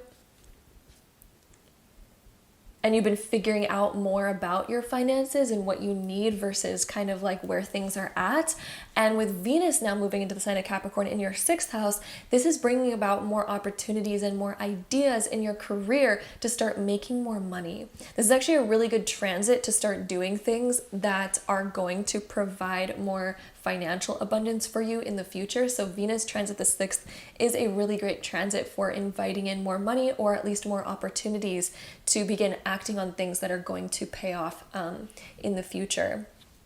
Then on the 20th, we have Jupiter moving into the sign of Aries, and that's going to be in your 9th house. The 9th house is the house of higher learning, perspective, and travel even. So it's kind of like this learning sort of expansion house. And with Jupiter moving into this house in the sign of Aries, I think a lot of my Leos, you're going to be very interested in expanding your wisdom, your knowledge. Some of you may be interested in going back to school for something, taking a course, reading in depth into something, studying something. You may notice that your interests are peaked around this time, especially with Jupiter moving in here. And Jupiter is going to be here over the next year. So all of my Leos, you may get really inspired about something new, and you may get really deep into it, like, ooh, I really want to dive deeper in this direction or in this area and discover more about it. So your interests are definitely going to be peaked around mid-December, and that's going to continue for a long time to come. So get ready for a huge new learning cycle and a huge new like curiosity cycle. Some of my Leos, this can also indicate a time where you may be making travel plans, or even for the next year, since Jupiter is going to be in the sign of Aries for a while. Over the next year, you may even notice that you have more opportunities to travel. You may have opportunities to see new things and discover new stuff. So Jupiter moving into this house is actually a really, really great transit, and I'm really excited for you guys about that transit because that's going to be really fun. It's going to offer you a whole new world that you get to explore and dive into. Then on the 21st, we have Sun moving into the sign of Capricorn, which is our winter solstice. And on that same day, we also have the Sun square Jupiter, which Jupiter again is in Aries. So this is a square between your 6th and your 9th house. So this is where we're going to start kind of seeing where our current schedule and routine may come in conflict with the ways that we want to expand. So the 9th house, all the new interests that you have, how can we make time for them? How can we fit it into the routine and schedule? How can we make this work for us financially, and then within our time? So all your different resources, your financial resources, your time management resources, and all that. This is kind of coming into conflict so that we can figure out how we can balance this out more. How can we make room for expansion in our current schedule? So maybe we're going to have to delegate certain tasks. Maybe we're going to have to say no to certain things in order to make room for our new callings and the areas in which we want to expand further. So that's going to be that time around the 21st of December. Then on the 23rd, we have our new moon in Capricorn, which is going to be in your 6th house. This is an entirely new cycle when it comes to your schedule and your routine. This can also indicate a new cycle when it comes to your health and well-being as well. So my Leos, some of you may be really interested in kind of improving your health and well-being, and some of you may also be really interested in kind of like bringing about a new schedule or routine, which is perfect that this is happening after our other transit where the Sun is going to be squaring Jupiter, because that's kind of the area where we're realizing that maybe we are needing to revise our schedule a bit. And then on the 23rd, we have that new moon in the 6th house, which really offers that energy of being able to kind of create a new cycle and a new pattern and a new routine for yourself. On that same day, We also have Chiron going direct in the sign of Aries, and that's all happening in your 9th house. So Chiron is sort of this asteroid that brings about this energy where we can uncover and sort of notice different wounds that we have, but those wounds end up becoming our strength. So Chiron is this really amazing planet where certain things that used to be a old wound for us are now becoming our power. Being in your 9th house, this can be where our old belief systems, maybe our old belief systems used to really work against us. Maybe we used to always believe like, I'm not good enough, or I'm not worthy enough, or, you know, any sort of belief systems, because the 9th house is belief systems. It's also the house of what we're being taught. So we may have been taught something that has been holding us back in certain ways. But now with Chiron, since it went retrograde, you've been reviewing and looking at all those things, all those old subconscious programs, all those old things that we've been learning. And we're starting to sort of realize how certain ones haven't been working out for us, how certain ones have maybe been working against us. And Chiron, as it's going direct now, this is our opportunity to take what we've observed and what we've learned from that and to begin to shift it. And now all of a sudden those things are going to become your strength, because you're going to realize what your truth is. You're going to realize that you do have the ability to expand so much more. And that's what this transit is going to offer. And this is going to be something that's no longer ever going to hold you back in your life, because now you're learning something so deep and so transformative for you that it's going to really propel you forward in many ways. So that's going to be a really great transit coming up for my Leos. And then on the 29th of the month, we have our Mercury retrograde in the sign of Capricorn, and that's going to be affecting your 6th house. So this is going to be where we're sort of looking at our previous choices and our previous habits. And I think that this is going to be a transit where a lot of my Leos are looking at certain habits that keep reoccurring. So if there's a habit that you have that keeps coming up in your life that's been reoccurring maybe for a while, maybe for a long time, and maybe we keep trying to end this certain pattern, but maybe it keeps happening and coming back up again. This Mercury retrograde is going to be about focusing on that and finding ways to end it. And one of the greatest ways to end old habits or patterns that you no longer want to do anymore is by replacing it with something else. Something that's actually beneficial to you, something that's healthy. So for example, if we have a habit of always this is just a random example, by the way. This could apply to you in any sort of aspect or area of life, but just a simple, silly example. Imagine you have a habit of always eating chocolate every night, right? And maybe we keep telling ourselves like, I'm gonna quit, but then every night we're just like, but just this one night, it's gonna be fine, you know? And so we do it again. If we don't have something equally as pleasurable to replace it with, we're going to fall back into that same habit. But, you know, obviously we know that if we replace it with eating ice cream or cake, that's not really changing us in any way. We're still getting the same negative experience.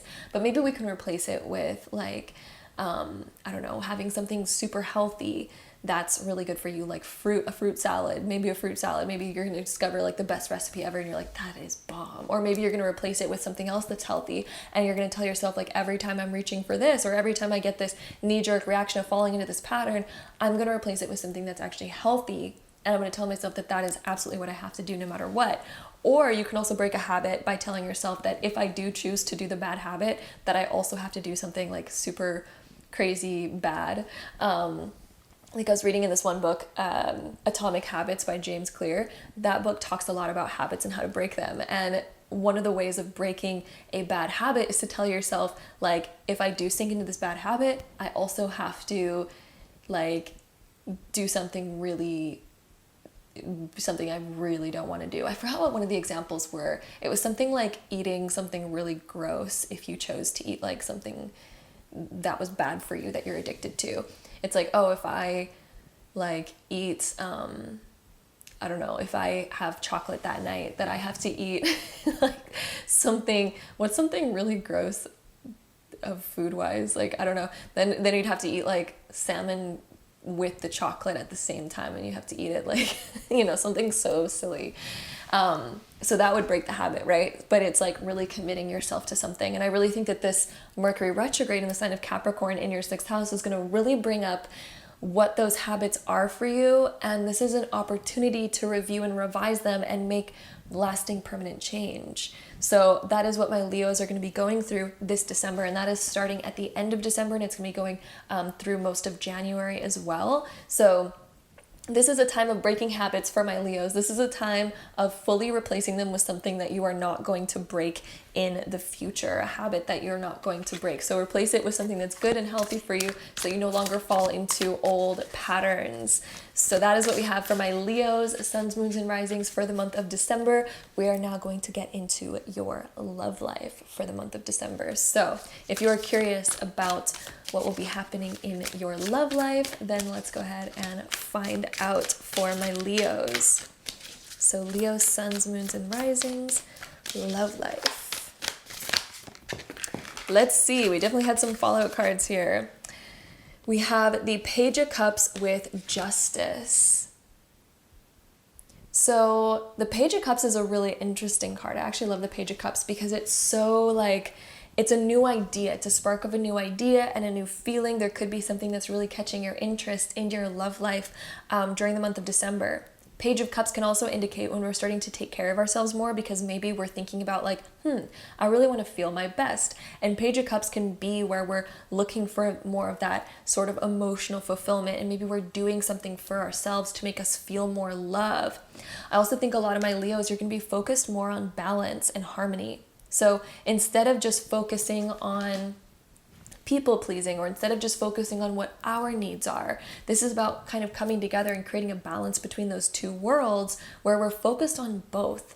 Like, we're focused on ourselves and we're focused on others, but we're focused on that equally, and we're creating a better balance there. So I think the month of December is about balancing your love life, and this can also be balancing out what you really need. So for example, your own emotional fulfillment, knowing what your kind of, love language is, and being more assertive with what it is that you need. So my Leos, this could also be about being more assertive about that, but then also kind of like extending a hand and being like, okay, but how can I serve you too? How can we kind of like make this in balance, right? And then the next card that we have is the Four of Wands being reversed. So this is about looking at old patterns, interestingly enough, and unearthing them so that we can create a new foundation of new patterns. So during the month of December, for all of my Leos, I think there's going to be a theme here of creating new patterns, and to also begin dedicating yourself.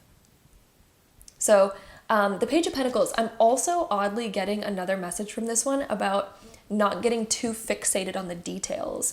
So the Page of Pentacles being reversed, this card can also indicate not getting too fixated on too many details, because when we get way too detail oriented, sometimes we can just kind of like make more of a mess of something than it needs to be. So another thing that I'm hearing is about focusing more on the bigger picture rather than focusing on the small, minute details. Focusing on the big picture of what it is that you desire is going to help you a lot. So I'm not exactly sure how that applies to you in your love life. On a personal level, again, this is a general reading, but that's definitely something that I'm hearing is about focusing on, the bigger picture rather than focusing on the small, minute details of something, and finding the joy in the bigger picture of it, and focusing on what is it that you want to create and what is it that we can just let go of. There's certain things that I think you're going to have to let go of and not stick on to, not hold on to. There's certain things that I feel like are kind of maybe getting in the way of your full happiness, but if we just decide to let them go and stop focusing too heavily on the small, minute details, it's going to bring you more happiness in your love life during the month of December. So that's an interesting message that we're getting there, but hopefully that makes sense to you in some way, shape, or form. But that is what we have for my Leos in December. Remember, focus on the big picture and look at all the whole of what you have, and that is going to bring out a lot more happiness. And again, be sure to check out your other sun, moon, and rising signs to get the most all-encompassing and accurate horoscope for you for the month of December. I am sending you so much love, and I hope to see you in my next video. Bye! Hello, my beautiful Virgos, and welcome to your part of the Zodiac sign prediction for the month of December of 2022. This is for my Virgos, suns, moons, and risings. So in the beginning of December, particularly on December 3rd, we have Neptune going direct in the sign of Pisces, and this is in your 7th house.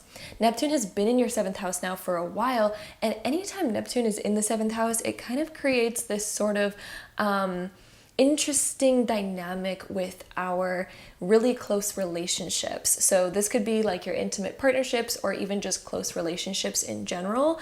But this is kind of a time where things may be a little bit up in the air, and we may have a hard time kind of figuring people out or figuring out our relationships. They could be going through a lot of different transformations around this time.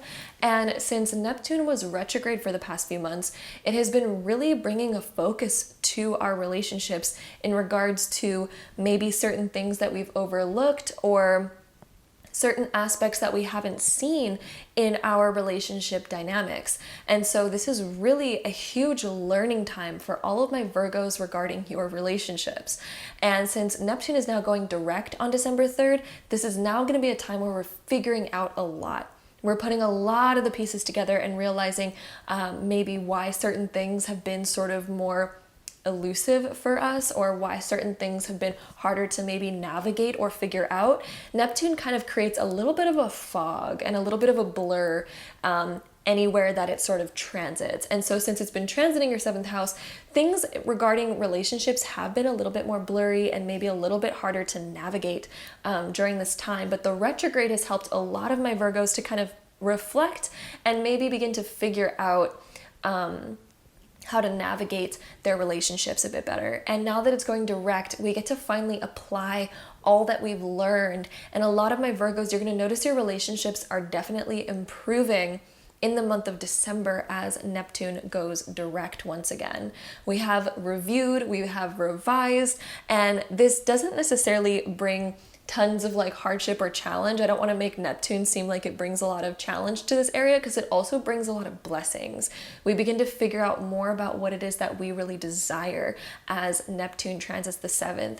This is going to be a time where you really get to think up to yourself and start to fantasize about what is it that I really deserve and what is it that I really want. And you may be realizing that you've been maybe during the retrograde projecting your fantasy onto somebody and almost seeing them as your like the apple of your eye, when maybe certain aspects are not. And Neptune helps us sort of see things in a different way. And now you get to kind of dream up what exactly you do want in your close relationships. So Virgo, this is a really important time to begin asking yourself, what do you really want? And how can we go about actually creating that? Because the truth is, it is possible to create what it is that you desire. It is possible. And Neptune kind of asks us to be in more of that state where we're thinking about what it is that we really do want to create, because Neptune is also this really great planet of being able to dream up of really big ideas, really grand things. It's the planet where we get to dream up our fantasy life. And Neptune being here, this is a time where we are now having the ability to dream bigger than we usually do. But it is a huge also learning transit as well at the same time. So definitely that is what is happening here in the beginning of December for my Virgos. Lots going on around relationships, but it's going to be very positive as all of this begins to kind of go direct again. And then on the 6th of the month, we have Mercury moving into the sign of Capricorn, which is going to be in your 5th house. Mercury moving into the 5th house is actually a really fun transit because it brings out more of a focus towards how we can have more fun with life.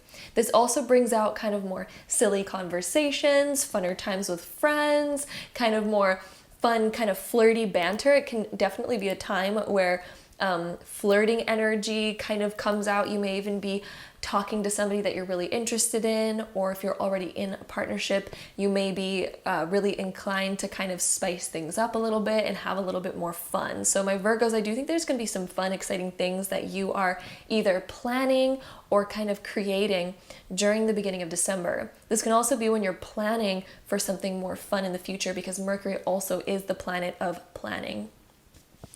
Then on the 7th of the month, we have our full moon in Gemini, which is in the 10th house. Full moons close out old cycles, and being in your 10th house, this is closing out an old cycle in your career. So some of my Virgos, you may be really at a point in your life where you're ready to kind of close out a certain chapter in your career, and maybe you're thinking like, I'm ready for something new here. I'm ready to kind of like begin a new cycle. And of course, we also are getting closer to the new year. So you may have new goals for yourself regarding your career and what it is that you actually want to be doing.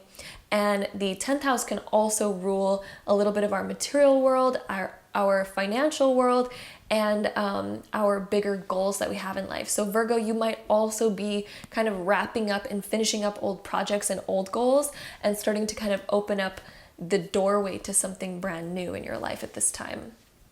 Then on the 9th of the month, we have Venus moving into the sign of Capricorn, which is also going to be entering your 5th house with Mercury. So Venus also moving into here. Venus is the planet of love, beauty, and money. Moving into your 5th house, this is where we start to kind of spend more money on what we find enjoyable. So you may kind of decide like, oh, I really want to spend my money or invest my money towards this because I know it's going to be fun and I know I'm going to enjoy it. So you may be kind of focusing more on yourself and doing things for yourself at this time. This can also be a time where you just are more lively and more kind of free to share your love, basically, like much more happy, much more enjoyable, and you may be spreading a lot of love and joy around this time and just feeling a lot higher vibe, really. So Venus transit the 5th is a really fun time, and again, this could definitely be a time of your life where you are spending more money on yourself, or this could even be spending money on children or people that you are kind of excited to be around as well. So you may be like, oh, I want to plan something really fun with this person, or it can even bring spice to your dating life as well. Then on the 20th of the month, we have Jupiter moving into the sign of Aries, which is going to be in your 8th house. Jupiter is the planet of abundance and expansion and travel. Moving into your 8th house, there could be a lot of like kind of transformations going on internally in order for you to expand. So since Jupiter really wants to expand, but the 8th house is all about the inner transformations, it's also about shared assets and also intimacy, there could be an aspect of yourself that really wants to expand more. And I'm feeling like a lot of you are going to seek out greater independence rather than relying on maybe other people for anything, really. I think a lot of my Virgos, you're going to kind of desire more freedom and more independence, but we may be sort of realizing where we have certain ties right now and where we might be currently relying on other people that may be kind of stopping us from expanding in the way that we truly want to. So this is a time where it's like, should we kind of figure out ways in order to kind of implement more freedom and more expansion for myself, and how do I go about doing that? Then on the 21st, we have our winter solstice when the sun moves into the sign of Capricorn. And then on that same day, it's also going to be squaring Jupiter in Aries. So it's squaring Jupiter in that 8th house with the sun being in your 5th house in Capricorn. So this is a time where we're definitely realizing like the need and the desire for independence, the desire to create a life that's really fun. I think a lot of my Virgos, you're ready to create a life that you're excited about. You're ready to create a life that feels fun to you, but we may be again realizing that we need more independence in order to kind of move in that direction. So this is something where the Jupiter square the sun transit can really bring out our desire for freedom here. Then on the 23rd, we have our new moon in Capricorn, which is in your 5th house. The new moons are all about new cycles. And so this is a time for my Virgos where I think you're really going to open up a new doorway for yourself when it comes to how you enjoy life. So you're really desiring to enjoy life, but with the new moon being in Capricorn in your 5th house, I think a lot of my Virgos, you enjoy climbing the ladder, improvement. That's something that really brings pleasure to Virgos, is looking at how can I improve myself? How can I be climbing to more, to greater heights, to greater things? That's something that really brings a lot of pleasure to Virgos. And so with this new moon, I think a lot of you are kind of looking for new ways of being able to get to higher heights. And this is going to be something that brings you a lot of pleasure. On that same day, we also have Chiron going direct in your 8th house. So Chiron has been in the sign of Aries and it was retrograde. And Chiron is a really beautiful asteroid because it does sort of bring up old wounds, but it brings them up so that we can heal them. And then once they're healed, they actually become our strength. So being in your 8th house with Chiron, there may have been certain aspects of yourself where maybe we've had to rely on other people, but maybe we also really don't like to rely on other people. Maybe we really desire our independence. So again, we have a lot kind of coming up here around freedom and independence for my Virgos during the month of December. And with Chiron going direct, we're really just like kind of ready to break free into more independence, and we're ready to take full responsibility. So instead of like waiting for somebody to help us, instead of waiting for somebody to kind of like guide us through or hold our hand through something, I think a lot of my Virgos, as Chiron goes direct here, this is now going to be sort of a thing where I think a lot of you have been learning deep lessons regarding partnerships with other people, or regarding relying on other people. So for example, this could be like if we work a 9-to-5 job and we really rely on that 9-to-5 job in order to keep us safe, but then we realize, you know what, the 9-to-5 job could also end at any time too. Like, it's out of our control. The only thing that's in your control is the things that you create and yourself, your choices, right? So I think a lot of you are kind of realizing that you want to begin guiding your own life and you want to have more independence in your life.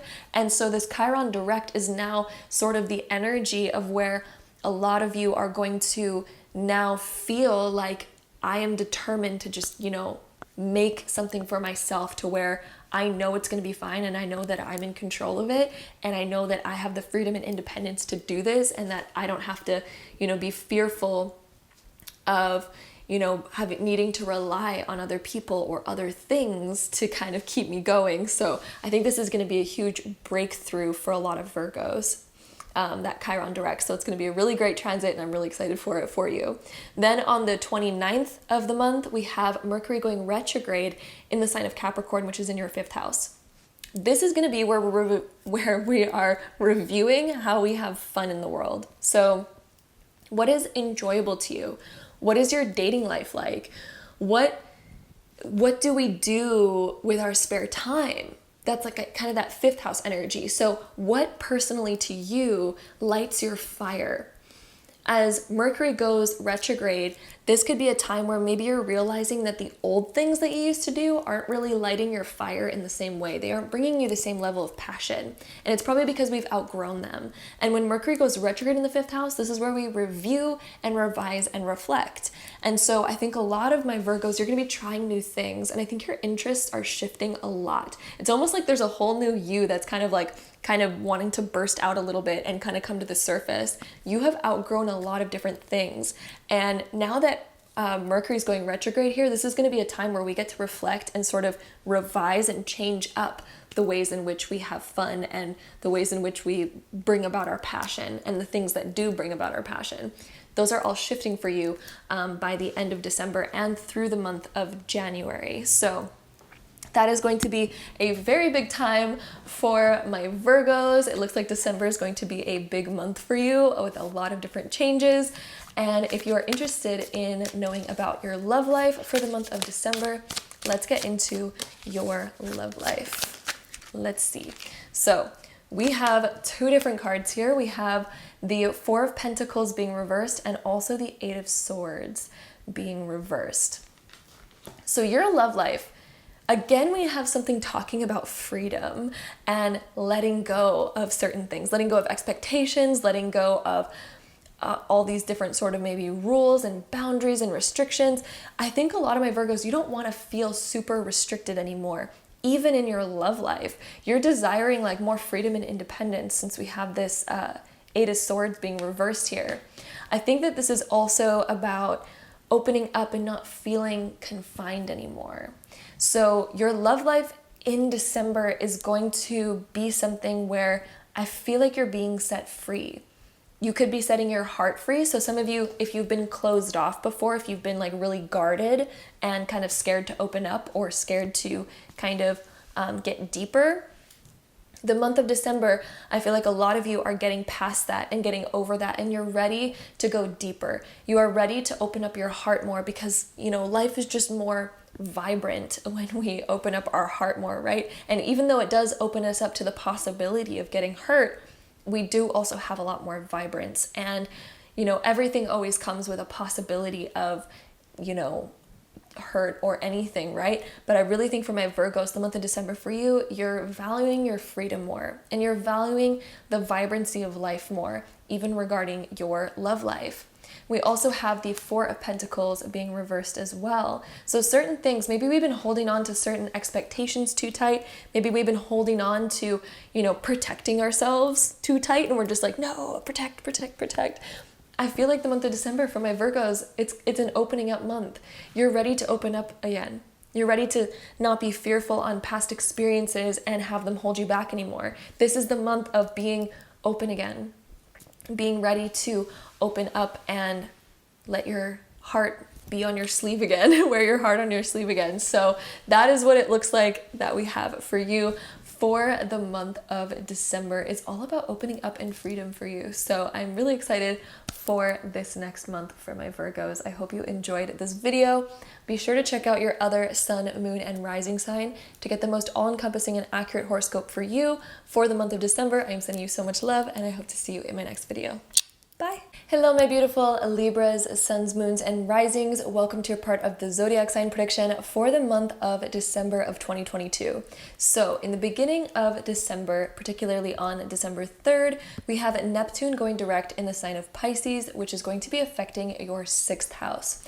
When Neptune transits the 6th, it can cause, which it's been transiting in the 6th also, by the way, for like a while now. So it's been in your 6th house for a while, which can cause some sort of like disorientation with our schedule. So when it comes to scheduling time for the things that you really want to work on, for the things that you really want to do, it may seem up in the air, or it may feel like we almost can't get the time that we need to in order to work on the things that we actually want to. So there could be some sort of like flip-flops going on with your schedule, and it may seem like it's a bit cloudy right now, where it seems like I don't know how to plan things too far ahead because I don't know what's going to happen then. You know, it could be just sort of cloudy like that, and especially since it's been going retrograde for the past few months, this is definitely bringing more of a focus towards our schedule and how maybe it seems to be a little bit outside of our control lately. But with Neptune going direct on December 3rd, it's going to really help us get a little bit more in balance, and all the things that we've been sort of realizing and noticing over the past few months regarding our schedule and regarding the things that we want to do and how we can make time for it. This is going to be something that now we're starting to figure out solutions for as Neptune goes direct. It will offer more clarity in this area, and we will be kind of more focused on how can I make time for the things that I've been really meaning and desiring to do. So Neptune going direct is going to really help us with that area. Since the 6th house also deals with health, this can also be something where we are learning what truly is healthy for us. So for example, when Neptune goes into the 6th house, this can be a time where we're going on certain diets or we're trying out new things that may not actually be like the best for us. So with Neptune here, we may actually be realizing that certain things that we once thought were really healthy, we're like, wait a minute, I don't think that that's that healthy anymore. For example, like, and I don't want to offend anybody here, but for example, there's a huge belief that having a glass of wine every night actually is healthy. But what new studies are showing is that that one kind of sort of or ingredient in wine, or that one sort of thing in wine that everyone claims to be healthy, is actually in such minute quantities that you'd have to drink so much wine to even get that little bit of the benefit, but the detriment that it causes is so much greater. And if any of you are interested in that sort of conversation, Andrew Huberman has a great podcast on alcohol and brings up that topic. So that's just like a random example that I'm like pulling out of nowhere. I'm not saying that that's your guys' issue by any way, shape, or form or means, but that's just an example of sort of kind of what Neptune can do to our sort of mentality around health. So Neptune can sometimes make us do, like, for example, a certain diet where we're like, oh, I'm gonna like, you know, fast for like 10 whole days. And we all know that that's probably not like the healthiest thing to do, right? But of course, there's all different aspects. There's all different things here. But Neptune transiting this area can bring up certain things around our health where maybe we're trying out new different things, but we may also be noticing that our body is trying to talk to us more around this time about what it really needs, and we're slowly figuring it out. Neptune does help us figure things out, but it also shows us where we might be sort of clouded and where we may need some more information in order to get to the bottom of something. So Neptune going direct here on December 3rd is going to really help us begin moving forward and lifting some of that fog that maybe we've been realizing during its retrograde, and maybe we've been like, maybe I need to start focusing more on this, or maybe I need to dive into learning more about this in order to figure this out. So it's been bringing up all sorts of things for my Libras in order to figure them out on a deeper level, in order to get more into balance here.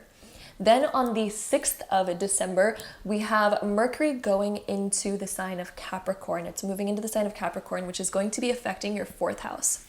When Mercury moves over here, we tend to be a little bit more recluse and wanting to be a little bit more of a homebody, or it may even be thinking more about our home life. So Libras, you may be focused more mentally on your home, or on your foundation, or on even saving or investing money, since that's also an aspect of the 4th house.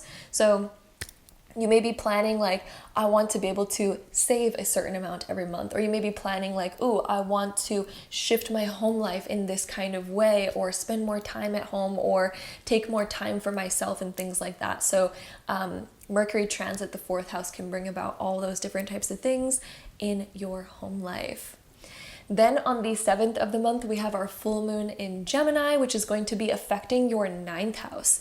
This is when we close out old belief systems that no longer work for us. This is when we start to realize that maybe we've been thinking a certain way or believing certain things that maybe aren't necessarily for our benefit, right? So there could be certain things that we used to buy into or believe or constantly think that maybe were a detriment to us. So if we're thinking like, oh, I'm not worthy of that, or oh, I could never do that, this is going to be the closing out of that chapter.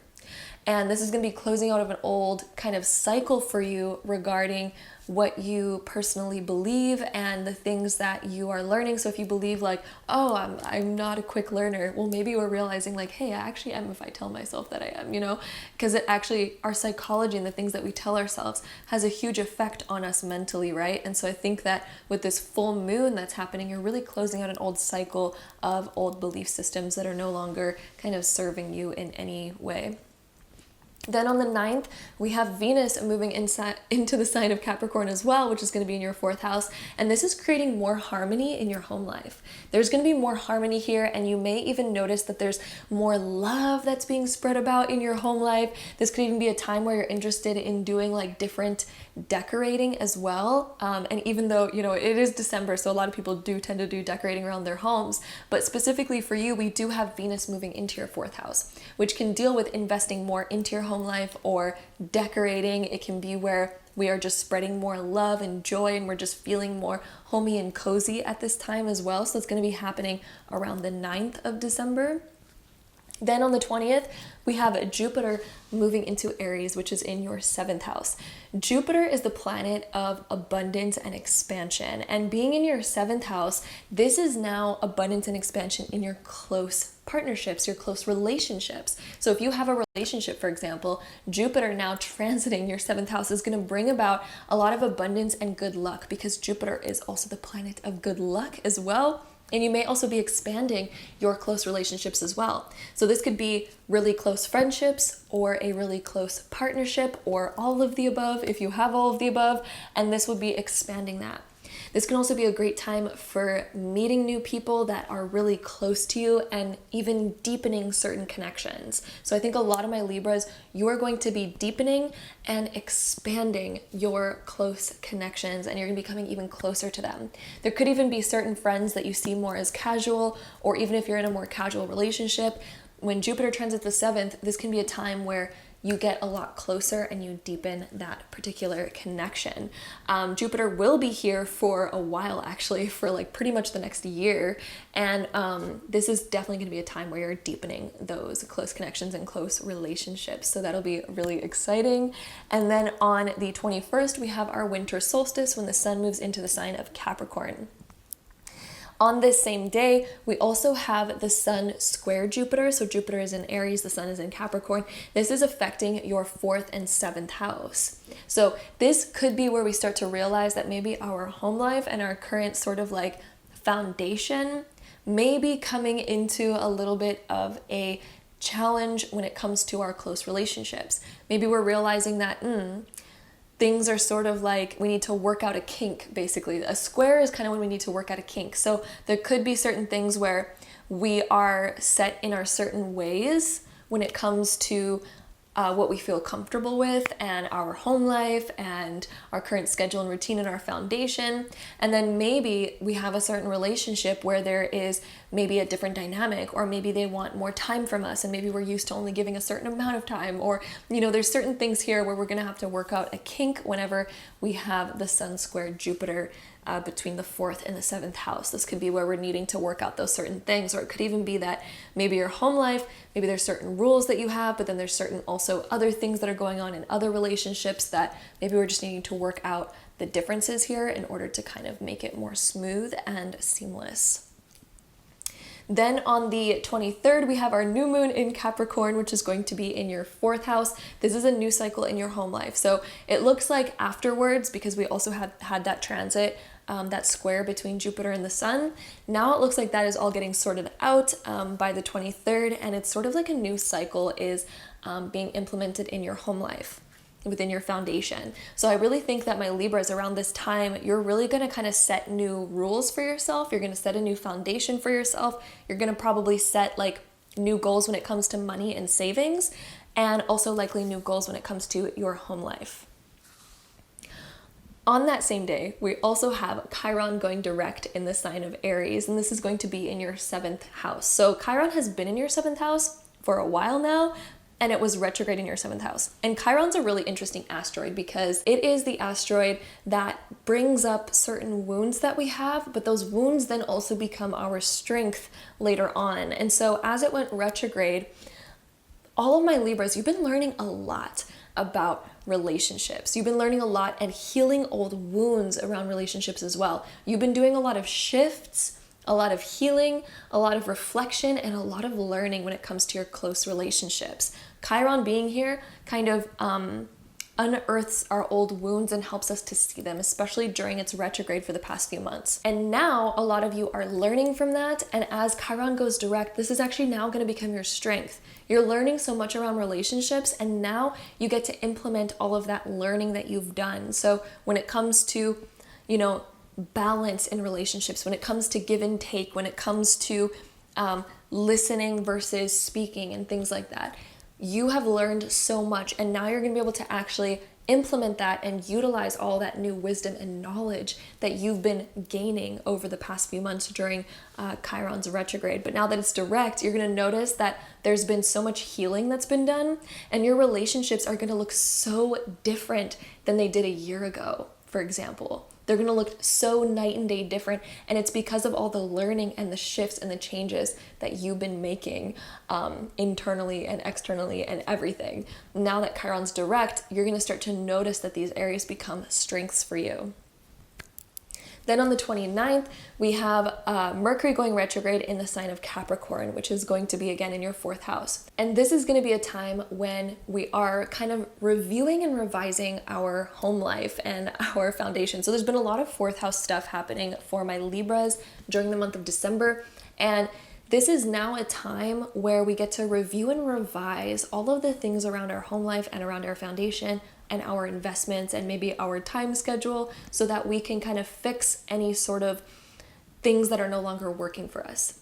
So if there is sort of a home life sort of challenge or something or a way of being that you currently have that's no longer working for you, now is going to be the time that that gets sorted out. Or if there's any problems in your home life lately, if there's any things that you're looking for solutions or you're looking for changes, Mercury going retrograde over here is going to really bring about those changes for my Libras. So this is going to be where we review, revise, and reflect, and there could be some big changes happening around your home life by the end of December and through the month of January as Mercury goes retrograde over here. So this is when we're kind of like sorting out any sort of challenges or issues in this area so that they can be sorted out and cleared and all good. So that is what we have happening for my Libras, suns, moons, and risings for the month of December. If you are curious about your love life for the month of December, then let's get into my Libra's love life. So let's see here. Libra's suns, moons, and risings.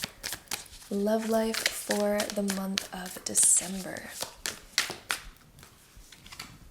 Okay, first card we have is the Knight of Cups. This one is when we're on a quest to seek more emotional fulfillment. This can also be where we're more romantic as well. We may feel like there's a more romantic energy in the air and we're like creating it. We're on the quest of like, let's create more romance. So my Libras, you're really kind of more focused on emotional fulfillment in your love life during the month of December. I also think that some of you, this could also be somebody giving more love and romance to you as well. So if you're in a relationship, the Knight of Cups can also sometimes indicate that we're receiving more love and more romance from somebody as well. So let's go ahead and see what else we get for you. So my Libras, suns, moons, and risings. Ooh, the next card we have is the Star card. The Star card is such a cool card because this indicates that we're like starting fresh. So there's almost like a fresh beginning happening for my Libras in your love life during the month of December, where it looks like you're sort of just letting go of the past. You're letting go of like all other issues or problems or old triggers or old things that maybe used to bother you or things that kind of felt like challenges. It looks like December is sort of this month for a reset where you're really just focused on like, let's find the fulfillment in everything. Let's find the beauty in everything. Let's forget about like the past. Let's forget about this ick. Like, I really think that there's going to be this whole like refresh in your love life during the month of December where it's sort of like you're discarding all of the old kind of like crap that you no longer want to bring with you into your love life and that you no longer want to look at, and sort of like, let's like let it go. But I also see you letting it go in a healthy way. It's not like you're repressing it and putting it down and being like, no, I can't see that, I can't look at it. It's more like, you know what? I'm just gonna let that go. Like, I'm so over that. I'm so done that. Like, let's open up a new stage. And it really looks like it's happening from a healthy place. So my Libras, your love life, there's like a really healthy sort of reset where you're kind of moving in a new direction in a really beautiful way. And it's like you're starting on a fresh, clean slate and you're ready for like the divine to just sort of like carry you into like a new realm and a new cycle. So it's looking really positive and it's looking like there's a lot of like beautiful healing.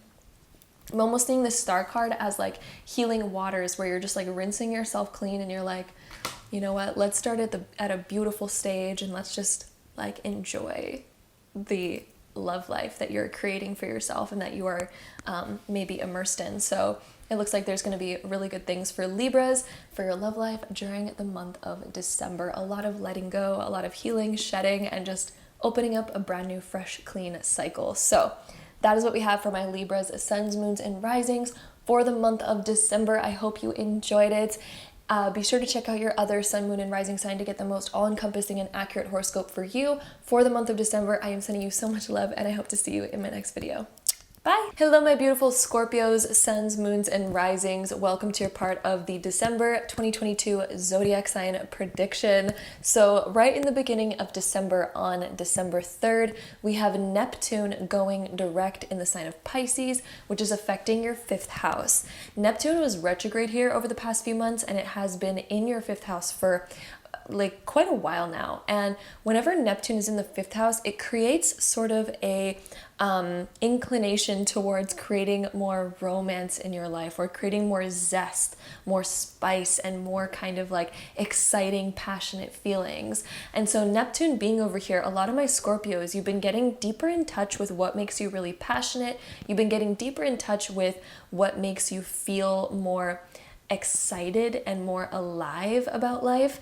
And since Neptune was retrograde over the past few months, this has been really a time where you've been reflecting and sort of seeing with more clarity what are the things that sort of drain your energy, what are the things that maybe you've outgrown that no longer maybe resonate with you anymore. And now it's kind of time for us to move forward into bigger, better, greater things. With Neptune now going direct in your fifth house, this is kind of opening the doorway for creating even more like heightened passion in your life, more heightened romance.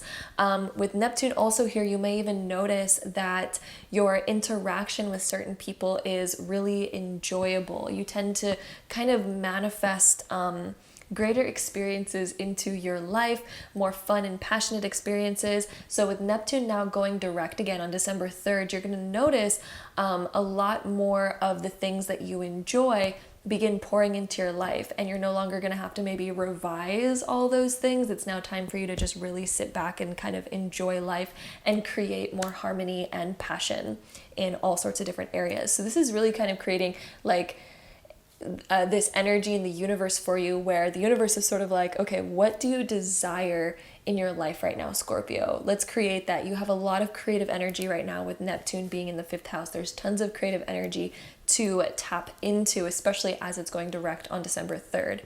Then on the 6th, we have Mercury moving into the sign of Capricorn, which is moving into your third house. The third house is kind of like getting things done, catching up on communication and things like that. So this could be a time where you're catching up on a lot of the kind of smaller things that you have to do, such as emails, phone calls, like responding to certain people, making certain plans. This can also be a time where you're getting invited to certain events, or maybe even kind of just planning out a little bit more of, you know, your month and kind of what's going to be going on. So Mercury moving and transiting the third, there's going to be a lot of kind of like things that you're just like doing, and it could be also a busy time. I do notice whenever Mercury transits the third, it can tend to bring out kind of a more busy nature for us, where there's just kind of lots going on, and there could be a lot of people calling you, trying to get a hold of you, and there could also be really important conversations that happen around this time as well. So there could be like a really important conversation that you end up having with a friend that really kind of unlocks new interests, or unlocks kind of like a curiosity, and you may get kind of deep or kind of scratch the surface of new kind of topics and things that are piquing your interest. Then on the 7th of the month, we have the full moon in Gemini, which is going to be in your 8th house. The full moons are all about closing old cycles and old phases, and they kind of create a bigger sort of energy around wherever they're affecting, basically. Being in your 8th house, this is closing out an old chapter in regards to a bigger transformation. So the 8th house, this is like that transformative energy. It's also the house of shared assets. It is also the house of deeper intimacy and going deeper within yourself.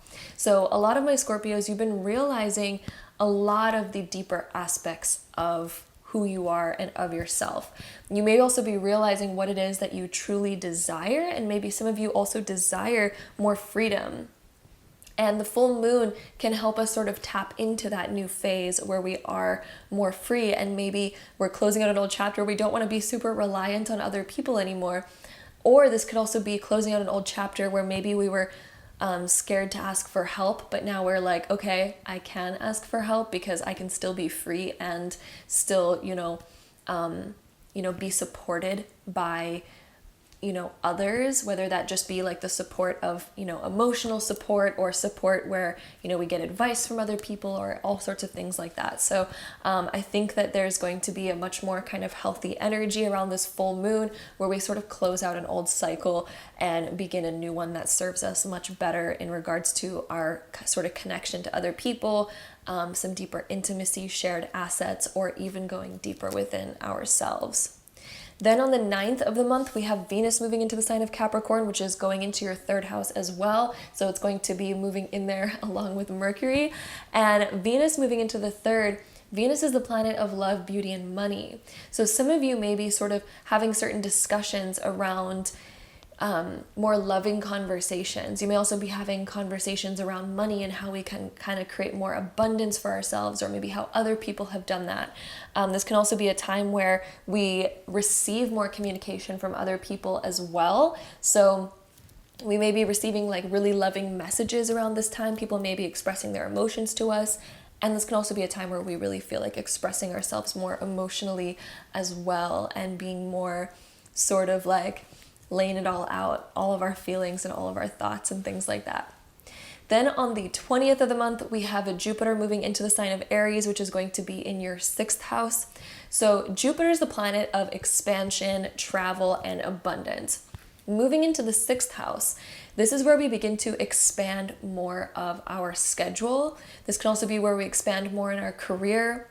This can also be where we expand more in our health as well. So your health and well-being, you may be looking at how you can expand to kind of become more abundant in your health and well-being. You may also be looking at how you can become more abundant with your time, because a lot of my Scorpios, you may be feeling like if there's been a lack of time lately in your schedule, with Jupiter moving over here, this is going to be a great time of being able to expand your time more, being able to find more time and being able to create more time deliberately. So Jupiter moving over here is going to be great for expanding those aspects and those areas. You may also notice that you desire to expand more of your general hobbies or interests around that time as well. And Jupiter does give more of like a positive sort of touch on our health and well-being when it's in the 6th house as well. So that's going to be a really great transit, and it's going to be there for like pretty much the next year. So enjoy that. Enjoy enhancing your well-being and enhancing your time and schedule as well. Then on the 21st, we have the sun moving into Capricorn, which is our winter solstice. On that same day, we also have the sun square Jupiter, which is going to be a square between your 3rd and your 6th house. So when it comes to your everyday obligations, which is kind of like that 3rd house energy, versus the things that you need to do and your health and well-being, which is the 6th house, those two are the things that are kind of coming into conflict. And this is going to be the time where we start to realize where we maybe have some challenges regarding our schedule and our time versus what we're currently obligated to do, and all of our other responsibilities and small other menial tasks that keep maybe sort of coming up unexpectedly. So this is going to be a time where we're learning how to say no. We're also learning how to stay on top of certain things so that we can get more of our freedom back, more of our time back, and so we can put more energy towards our health and well-being. So that's going to be something that's happening around the 21st of December. Then on the 23rd, we have our new moon in Capricorn, which is going to be in your 3rd house. New moons are new cycles. Being in the 3rd house, this is a new cycle for you mentally. This is a new cycle for you in regards to your communication, and also in regards to the small other kind of things that you are obligated to get done, and all the other like responsibilities and mundane sort of tasks that we have in our life. And with this new moon, you're creating a whole new cycle here, which it's so great that this new moon is happening right after our Sun-Jupiter square, because the Sun-Jupiter square is kind of making it more apparent to us how our current maybe schedule and routine is getting in the way of our well-being. And with this new moon, we're now kind of like more aware, and we can implement that new cycle that we've been realizing that we need over the past few days. So this is going to be a great time for entering that new cycle. And on that same day, we also have Chiron going direct in Aries, which is also in your 6th house, which is kind of crazy. So Chiron is this asteroid where it brings up and makes us aware of certain wounds that we have.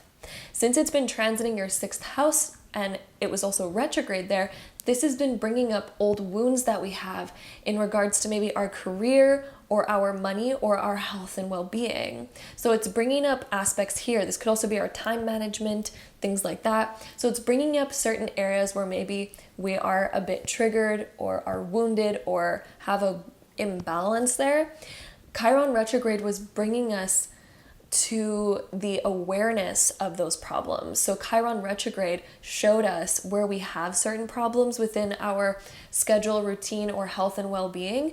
And now that Chiron's about to go direct, this is going to be a massive shift for you. in that area of your life, because as Chiron goes direct, we now get to implement all that we've reflected on and that we've learned, and now it's time for us to grow from it, right? And Chiron is this beautiful asteroid where it shows us how to use those things as our strength. So for example, if we used to neglect our fitness and we noticed that it was taking a big detriment on our health and well-being, when Chiron goes direct, that would be the instance where we realize, like, I need to get in the gym. And that's kind of like the instance where we become like unstoppable in our goals, and we really start to reach our goals because we realize, like, I don't want to experience that pain anymore. I don't want to experience that wound anymore. So that's an example of when Chiron goes direct. And being direct in your 6th house, it's kind of like aspects like that. Aspects that maybe we need healing in our, again, schedule or routine, our health and fitness, or our work and material life. And it's helping us realize where we need to have a better balance in order to respect our health and well-being so that we can be in balance. So Chiron direct is going to be beginning those changes in your life, and it's going to cause some big transformations and shifts for my Scorpios. So I'm really excited about that for you, because it's going to be very positive shifts, because all these things that were once a problem for you are now going to shift to becoming your strength. Then on the 29th, we have Mercury going retrograde in the sign of Capricorn, which is going to be in your 3rd house. Whenever Mercury goes retrograde, it is the revisions, revising, and reviewing of our life. So being retrograde in your 3rd house, this is reviewing and revising your schedule, routine, your mundane tasks, the other events that we keep saying yes to outings, to friends, to this, to that, to all sorts of different things.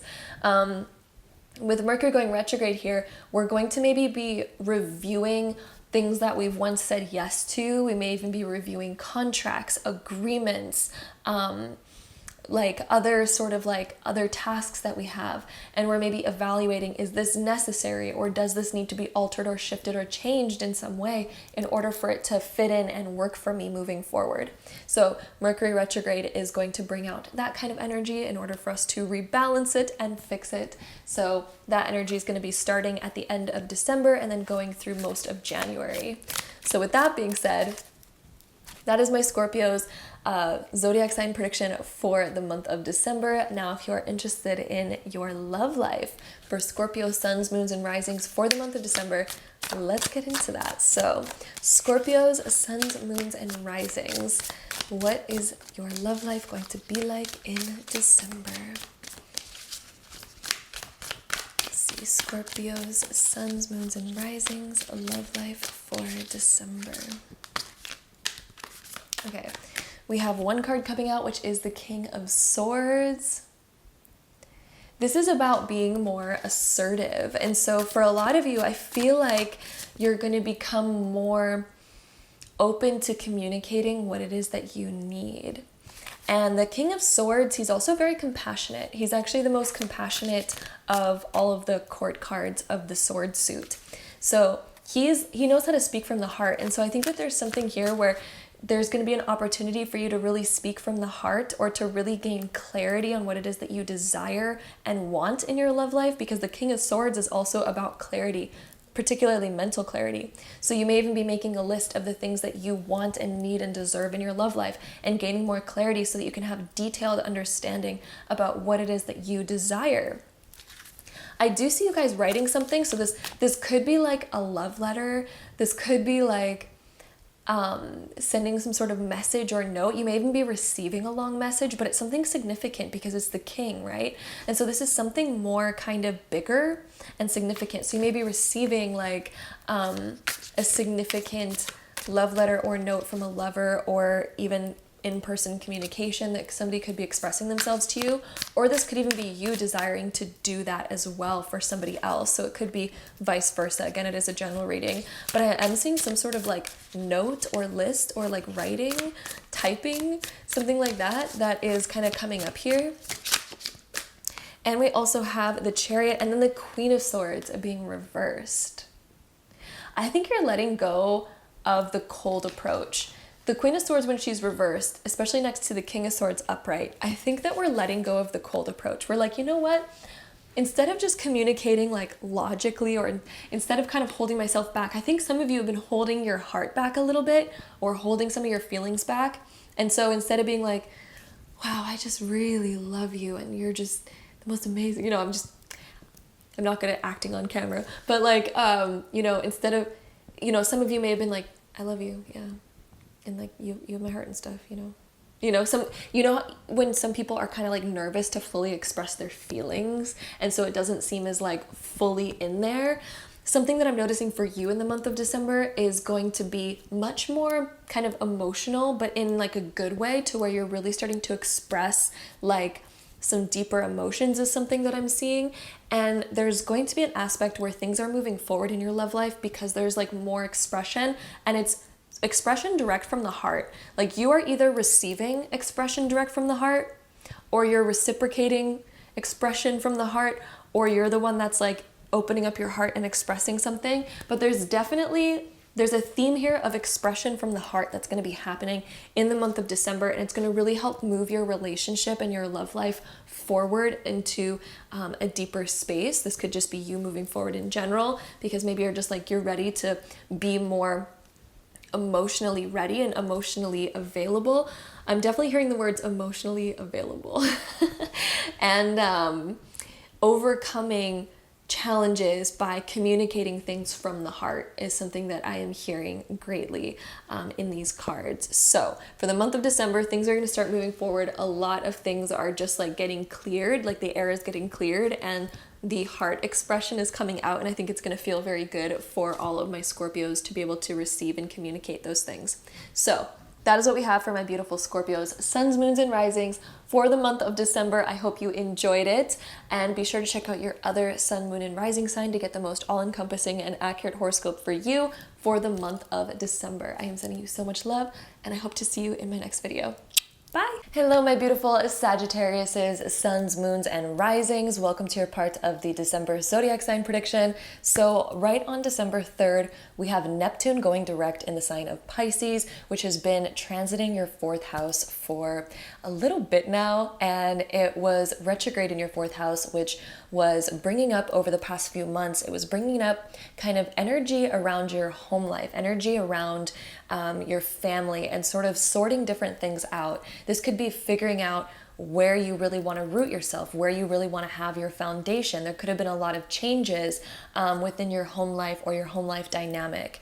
This can also bring up a lot of subconscious things from our childhood. This could bring up subconscious like old memories from our childhood. There could have been like a lot of reminiscing or different things like that. But now that Neptune is going direct, we're sort of kind of figuring out things with our family. So this can indicate that we are sorting through different issues with our family. We may be sort of creating a vision of what we want our family dynamic to also be like as well, since Neptune does sort of rule our visions or our imagination or our fantasies about the future. So a lot of Sagittariuses in the beginning of December, as Neptune goes direct and makes this shift, we may be thinking a lot more forwardly about family and maybe the changes that we want to make in our dynamic, or at least within our home life.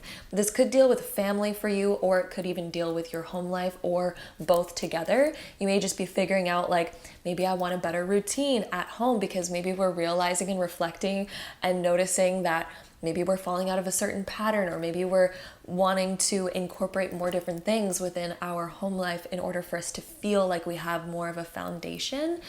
So a lot of you are figuring out how to feel more at home where you are, and also figuring out things with the dynamic in your family as well. Then on the 6th of December, we have Mercury moving into the sign of Capricorn, which is going to be affecting your 2nd house. So with Mercury moving into the sign of Capricorn, this is going to bring out a focus mentally, like a lot more concentration towards finances, income, savings, and material assets. So a lot of my Sagittariuses, you may be kind of thinking, how can I invest more? How can I create more income? Or how can I create more value in my life?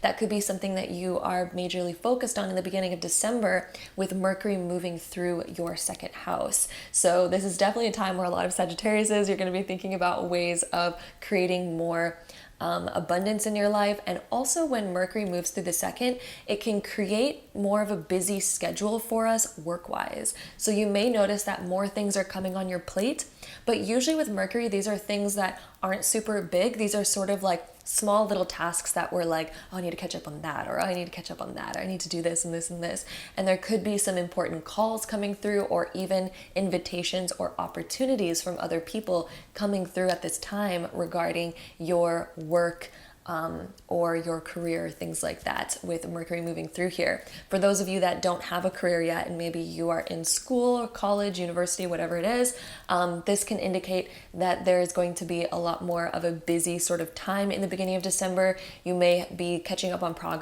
projects that maybe you were procrastinating on, or you just may find that there's more things coming in for you at this time that keep you a lot more busy and occupied. Then on the 7th of the month, we have the full moon in Gemini, which is going to be in your 7th house. So full moons are closing of old chapters, and being in your 7th house, this is the closing of an old chapter in regards to relationships in your life, particularly the close, more intimate relationships. So this would be, your loving partner, or really close friendships, really close connections that you have with certain people. So the full moon is closing out an old cycle here, closing out an old pattern. So you may feel like there is maybe certain relationships where there's certain conclusions happening, closure happening. There could be certain discussions where you are sort of kind of working things out between certain people and figuring out happier conclusions, and wrapping things up here in close relationships. So if there's been anything sort of going on that needs to be maybe figured out or discussed, even if it's like a light topic or even if it's a fun topic, whatever the case may be, this is like things that are getting finished and getting wrapped up so that you can move on to the next stage and onto sort of the next cycle for yourself in regards to your close relationships. So that is what we have on the 7th of the month. Then on the 9th, we have Venus also moving into the sign of Capricorn. So Mercury moved there earlier, and then we have Venus moving into the sign of Capricorn as well, which is also going to be transiting your 2nd house. And when Venus transits the 2nd house, it is actually a great time financially. So with Mercury being here as well, there's going to be a lot more focus possibly on work or finances, or, getting things done that can help us in our future career or future monetary areas of our life. And Venus moving here as well can create this essence of bringing in more abundance. So there could be opportunities coming your way, or there could be, random checks coming in the mail, or ideas coming up, or opportunities coming up where we can maybe increase our assets. This could also be where we're receiving a surprise gift that makes us feel much more abundant. It could be something that we're like, oh my God, I really wanted that. This is great. Since Venus is the planet of love, beauty, and money, it really helps us focus towards bettering ourselves and focusing on how we can create more abundance in our life in a very kind of positive, loving aspect, and also with our money as well. So I just see an increase around money, assets, and enjoyable things around the middle of December for my Sagittariuses, with Venus moving into the sign of Capricorn there. It's a really great transit. Then on the 20th, we have Jupiter moving into the sign of Aries, which is going to be going back into your 5th house. So it was in your 5th house earlier in the year, and then it moved back into Pisces, and now it's moving back into the sign of Aries, which is transiting the 5th. Jupiter is the planet of literal just abundance, expansion, travel. It is such a great, beneficial planet to be transiting almost any area of the birth chart. But when it transits the 5th house, this is the energy of expanding your ways of having fun, expanding passion in your life. So with Jupiter being here, especially being in the sign of Aries, this is sort of leaping into new ideas.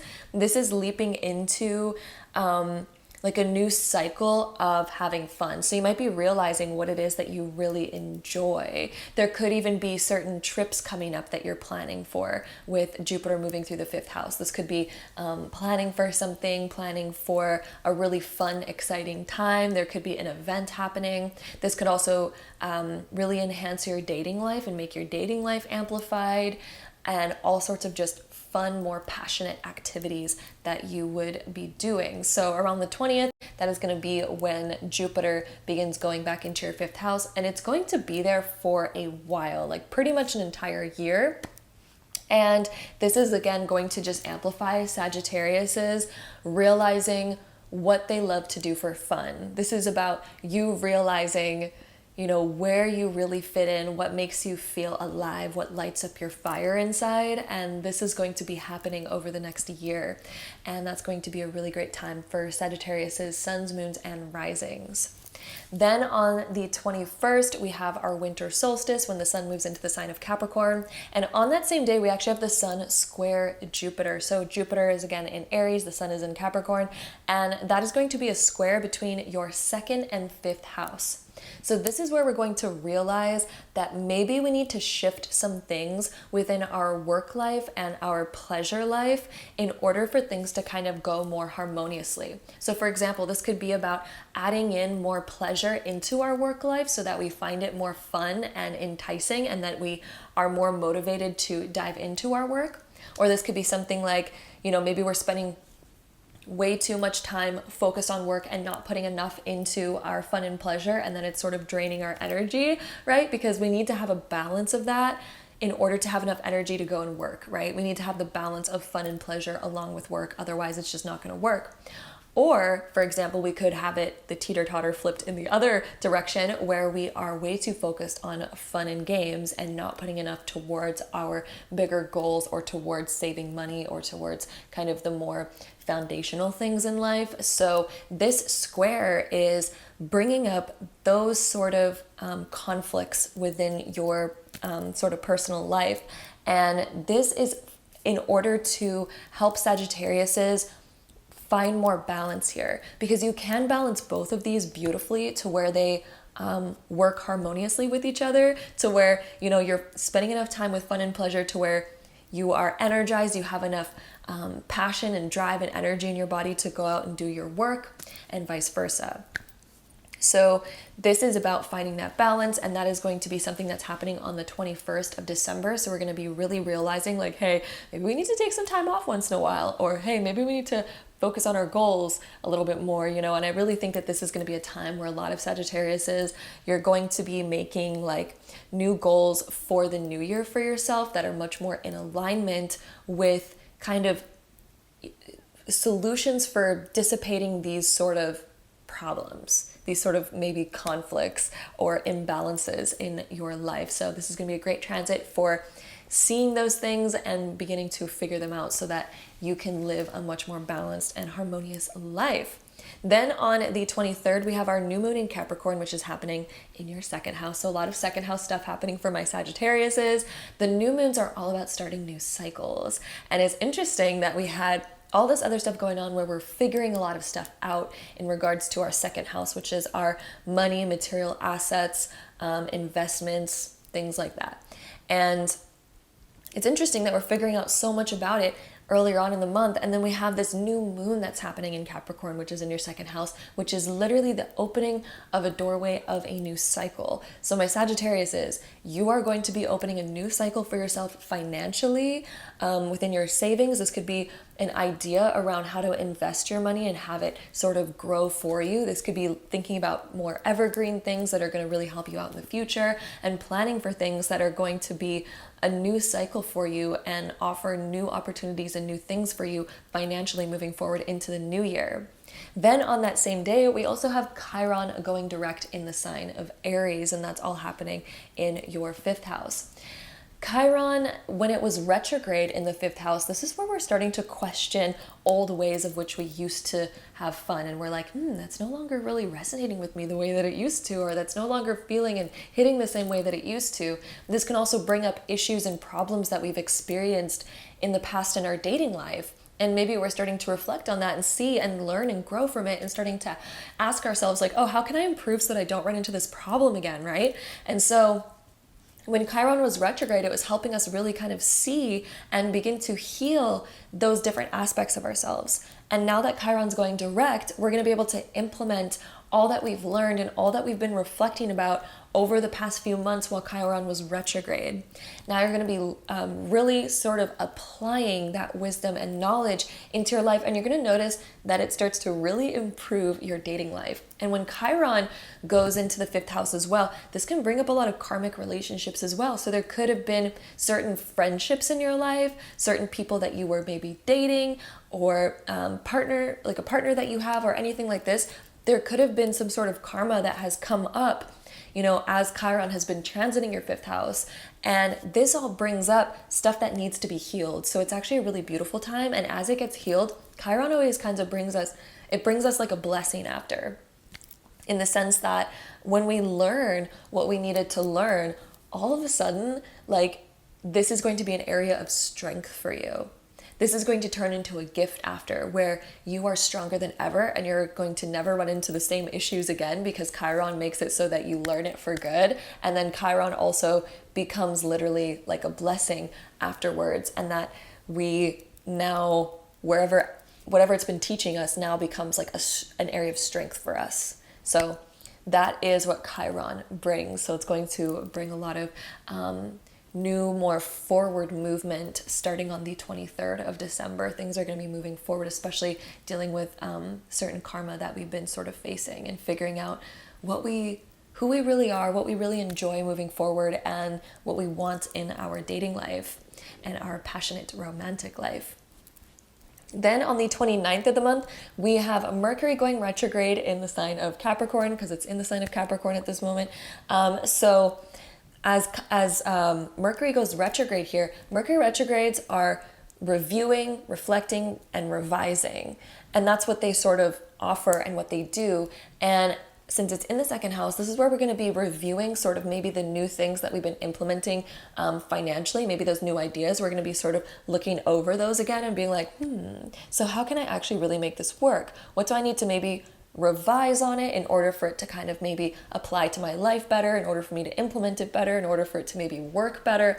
How can I alter it and change it so that I can learn and reflect? So you're going to be learning and reflecting a lot at the end of the month and going into the new year, all about how we can start to save money more. How can we maybe invest it more? How can we have better ideas in this area and create like a better foundation for ourselves financially and materially? So that's going to be what we have at the end of December. So for my Sagittariuses, that's what we have for you for the month of December. Now, if you're interested in knowing about your love life for my Sagittariuses, suns, moons, and risings, let's get into finding out about your love life. All right, so Sagittarius love life in the month of December. Let's see, Sagittarius, December, we have King of Swords coming out reversed here. So one of the things for your love life is learning how to communicate what's in alignment with your emotions, like learning how to communicate things in a way that's understood. And this could also be about listening as well, being really observant and listening to, you know, other people and really wanting to maybe get to know them. This could be definitely about bringing more awareness to the present moment in your dating life, like bringing more conscious awareness rather than thinking about what should I say next, or what has happened in the past, or what will happen in the future. This is kind of about focusing on the present moment a little bit more, being very present with anybody that you are maybe dating or with. And this could also be about expressing yourself more clearly, being direct rather than being aloof about anything that you're actually thinking or feeling. So rather than being like, I'm angry, I'm waiting for you to figure it out, or like, I'm feeling this way and I don't know why you don't see it or understand it. This is about being like much more clear about what it is that we're thinking and feeling. So, you know, if somebody's asking us a question, or if we're feeling something that we really want to be understood about, this is about listening and trying to understand the other side first, and then also explaining yourself very clearly rather than ever speaking in tongues. That's sort of the message of King of Swords being reversed. So don't speak in tongues when it comes to your thoughts, emotions, and feelings. This is about doing it in a much more direct way. And the King of Swords also talks from the heart. So this could be like something that we're learning is maybe how to be much more direct with what we're thinking and feeling rather than sort of alluding around it. And also learning how to maybe speak our mind in a very clear way, but also from the heart, because we can still do that. We can speak from the heart, right? And the King of Swords is, like, even though he's an air sign, the King of Swords is the master of communication and actually knows how to very much speak from the heart, which is why he even holds the sword right at heart level, is because he's speaking from the heart. He's very heart connected.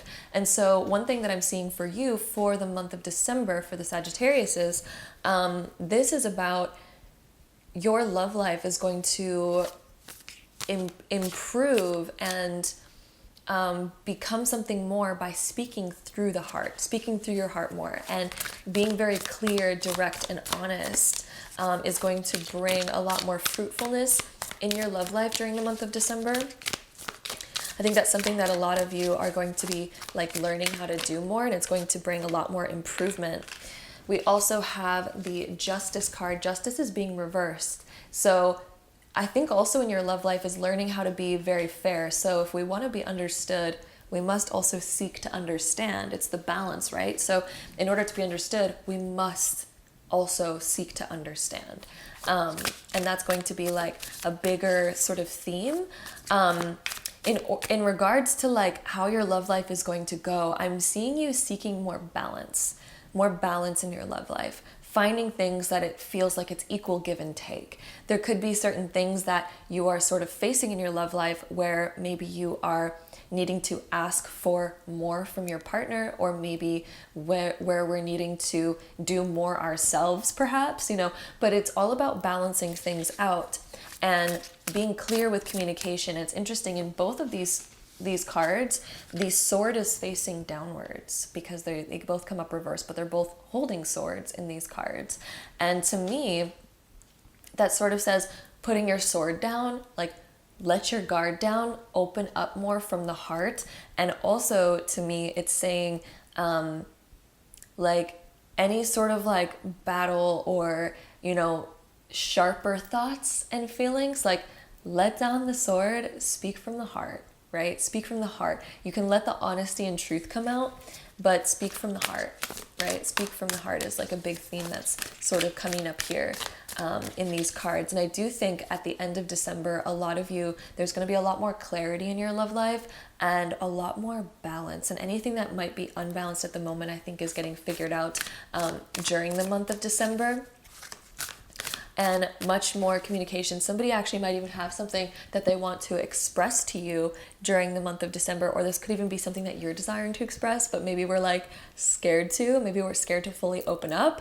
And this is about fully just opening up, fully just speaking from the heart and speaking exactly what it is that you feel without needing to hold it back. And this is really letting more of the emotion out as well. So that is what we have for my Sagittariuses for the month of December. There's going to be a lot more balance in your love life and a lot more expression that is happening, but it's about getting over the fear of expression first and then allowing that to balance out more. And again, if you are single or anything like that, love life can also apply to, any of our relationships in our life. So our friends or our family or anything like that. So that could also be a message for those different areas of your life as well. So my Sagittariuses, suns, moons, and risings, I hope you enjoyed this reading, and be sure to check out your other sun, moon, and rising sign in order to get the most all-encompassing and accurate horoscope for you for the month of December. I am sending you so much love, and I hope to see you in my next video.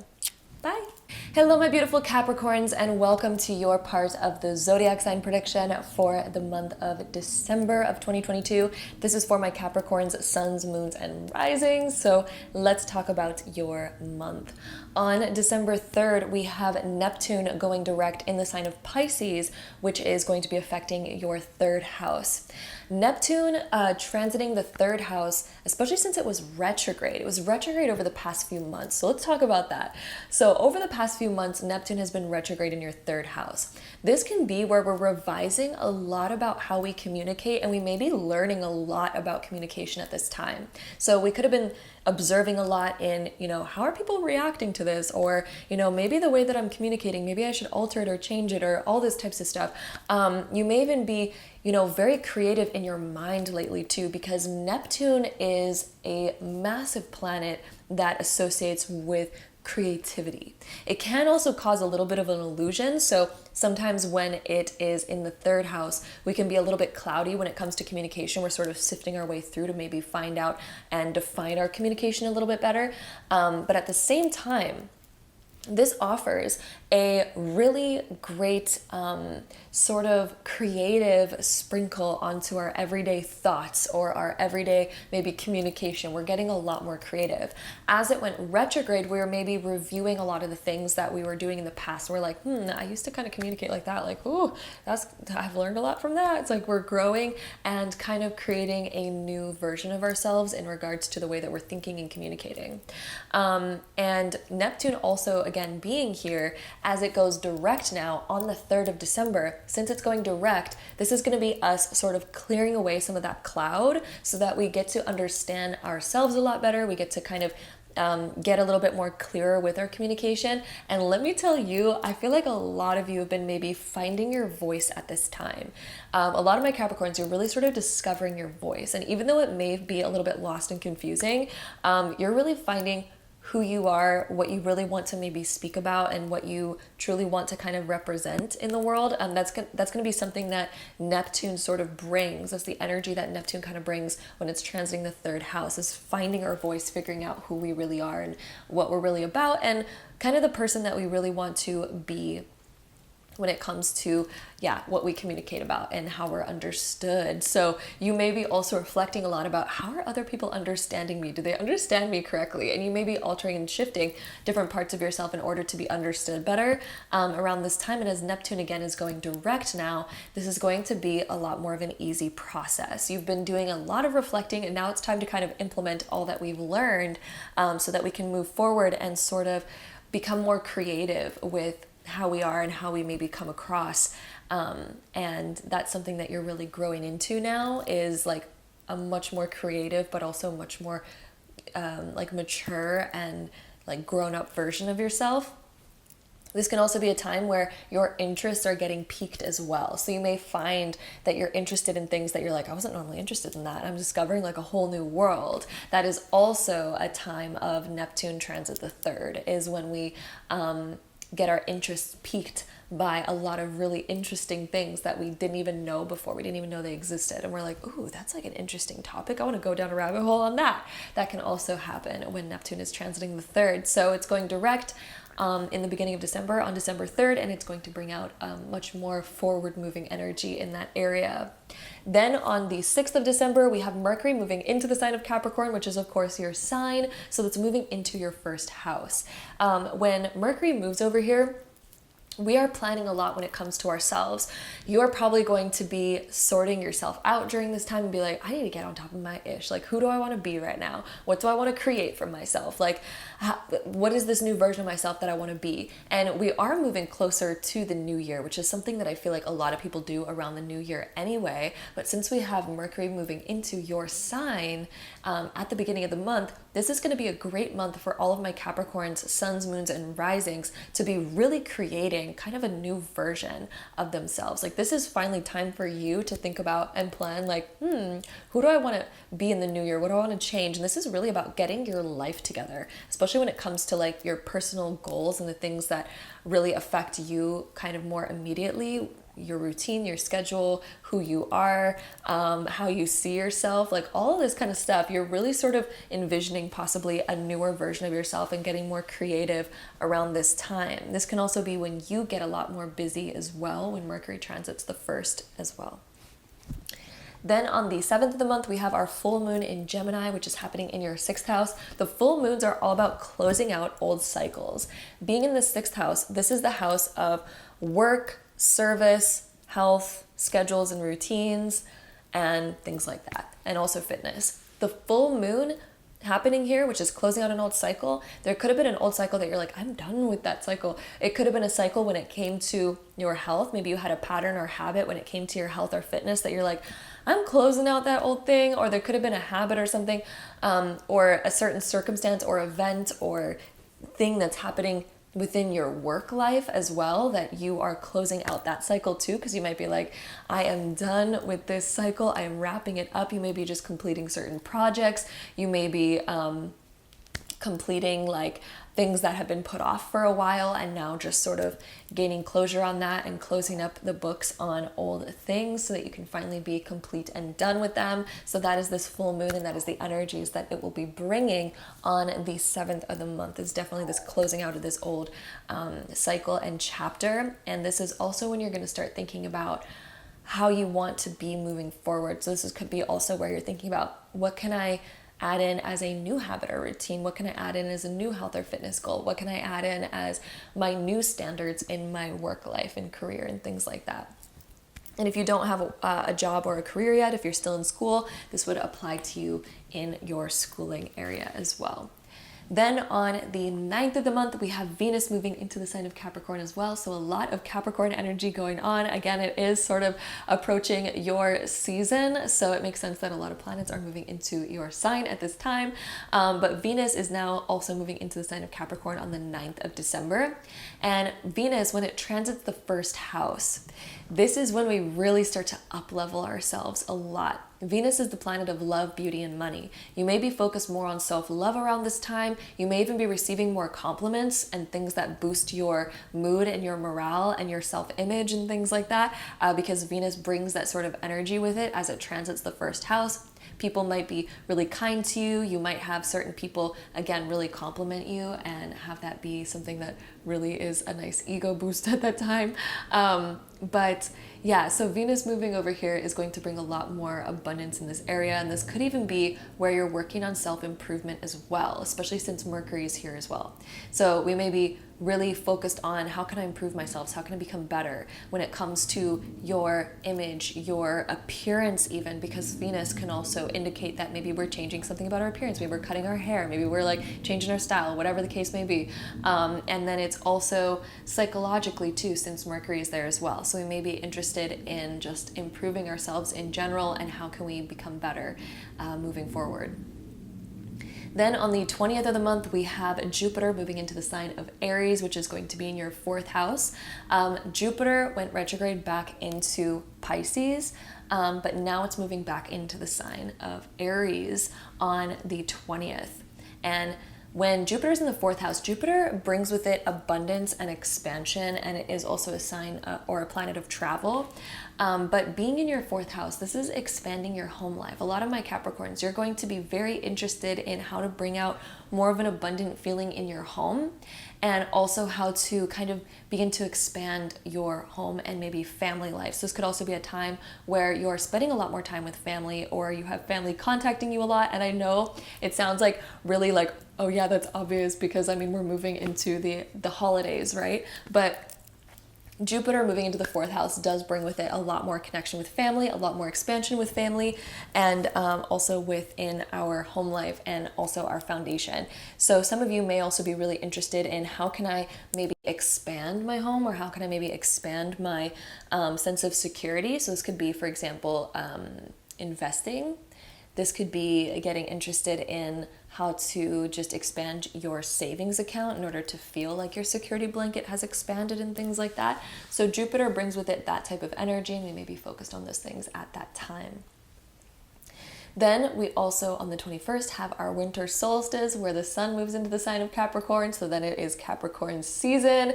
And then on that same day, we do also have the sun square Jupiter. So Jupiter's in the sign of Aries, and then the sun is in the sign of your Capricorn. And that is a square between the 1st and 4th house. So this can be where we are kind of at a square or a little bit of a conflict when it comes to our home life or our family. versus ourselves in our personal life. So this could be where we're sort of sorting out any sort of maybe like conflicts or misunderstandings or things like this around this time, because Jupiter really wants to expand. There's an expansion that wants to happen within your family life, within your home life, but it may come at conflict with your personal life. And this is when we kind of need to figure out and sort that out and figure out ways where we can harmonize that. And there's always ways where we can harmonize that, but squares kind of show us maybe where we need to sort certain things out in order to have a more smoother flow. So I think a lot of my Capricorns around that time, you're going to be figuring out how to have a smoother flow in your home life and in your family life and in your personal life on the 21st and around the 21st of the month. Then on the 23rd, we have our new moon in Capricorn, which is of course again in your sign, and new moons are all about new cycles and new phases being birthed and opened. And so for my Capricorns, you're really about to birth a new cycle near the 23rd of the month, because this is like happening in your personal sort of first house. And this is a very personal new cycle for yourself. You may be really wanting to start fresh around this time, and you may have a feeling of like, I really want to like have a fresh start here. I really want to like maybe get rid of a lot of stuff or completely renew who I am and myself. And there could be a sense of wanting to bring more renewal to all aspects of your life around that time. So that's going to be a great time for my Capricorns. You're going to be setting new goals around that time and really starting to up-level yourself in many ways. On that same day, we also have Chiron going direct in the sign of Aries, which is in your 4th house as well. Since Chiron has been transiting the 4th house, this can bring up a lot of karma in that area. And since it was recently retrograde, that is when we were reviewing and revising and maybe sort of bringing up certain things that needed to be seen or known. And this is within your family life because it's within your 4th house. So this is your home and your family life and your foundation, some of your monetary savings and things like that.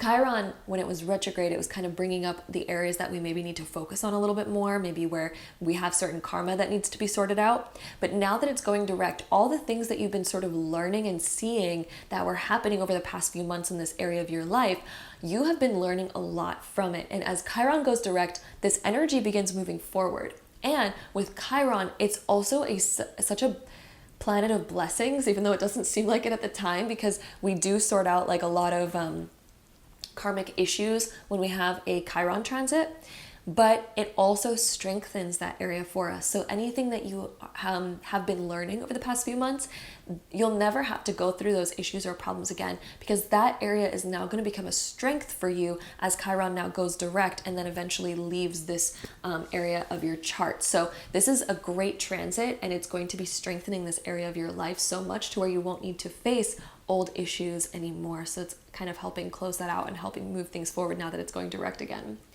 And then on the 29th, we have our Mercury retrograde, the infamous Mercury retrograde happening in the sign of Capricorn, of course, and which is affecting your 1st house.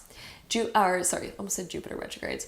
Mercury retrogrades are reviewing, revising, reflecting, all that good stuff. So it's actually a really positive and good time. But since it's going, retrograde in your 1st house, this is going to be where we're reflecting, reviewing, and revising our personal life. So you may be reflecting on yourself in your past year, your past choices, who you've been, and you may be looking at that and you're like, it's time to like revise a bit of that. And it's great that it's happening and starting right before the new year. So this is going to be something that you're really beginning to think about right on the cusp of the new year. And it's going to be continuing throughout most of January as well, as Mercury kind of continues retrograde through here. Although it won't be in Capricorn forever, it will actually go retrograde back into the sign of Sagittarius, but it still is kind of affecting more of that personal area for you, and you will be revising a lot of yourself and sort of really reflecting on your subconscious as well and healing a lot of those things at this time. So it's going to be a great transit for my Capricorns. I'm sorry, my camera is getting so bright and washed out right now. The sun is starting to come out. It was a cloudy morning this morning. But with that being said, that is what we have for my beautiful Capricorns, suns, moons, and risings for the month of, let me fix this, for the month of December. I hope you enjoyed it. If you are now curious about your love life for my Capricorn suns, moons, and risings for the month of December, we are going to get into some of your love life and what you can expect. and what Spirit has to say about that. So we have 2 cards here coming out. We have, for one, we have the 4 of Swords coming out for your love life. This is where we get to relax a little bit more and where we get to maybe also do some reflection. So a lot of my Capricorns, you may be reflecting on the past and being like, what can I learn from this? And how do I want to move forward and create more kind of newness in this area? This is where we also meditate to find answers. The 4 of Swords is where we meditate to find answers. So if there's certain things that may be a little bit confusing to you in your love life, you may even just be like thinking deeply, and maybe you're not really seeking necessarily answers. Maybe there's no issues or problems, but this is definitely like a thinking deeply kind of energy. Maybe doing a lot of reflection, being like, I'm learning a lot from reflecting on my past, and it's really about to improve my future and all that kind of stuff. So I really think you're going to be doing a lot of internal learning. The 4 of Swords can also indicate that we are really focused inwards during the month of December. So in regards to your love life, you may be really focused on inward happiness rather than doing a bunch of external things. We may be really focused on how can I create the inward feeling that I'm looking for? How can I create like a really good internal happiness during the month of December? The other card that we also have is the High Priestess being reversed.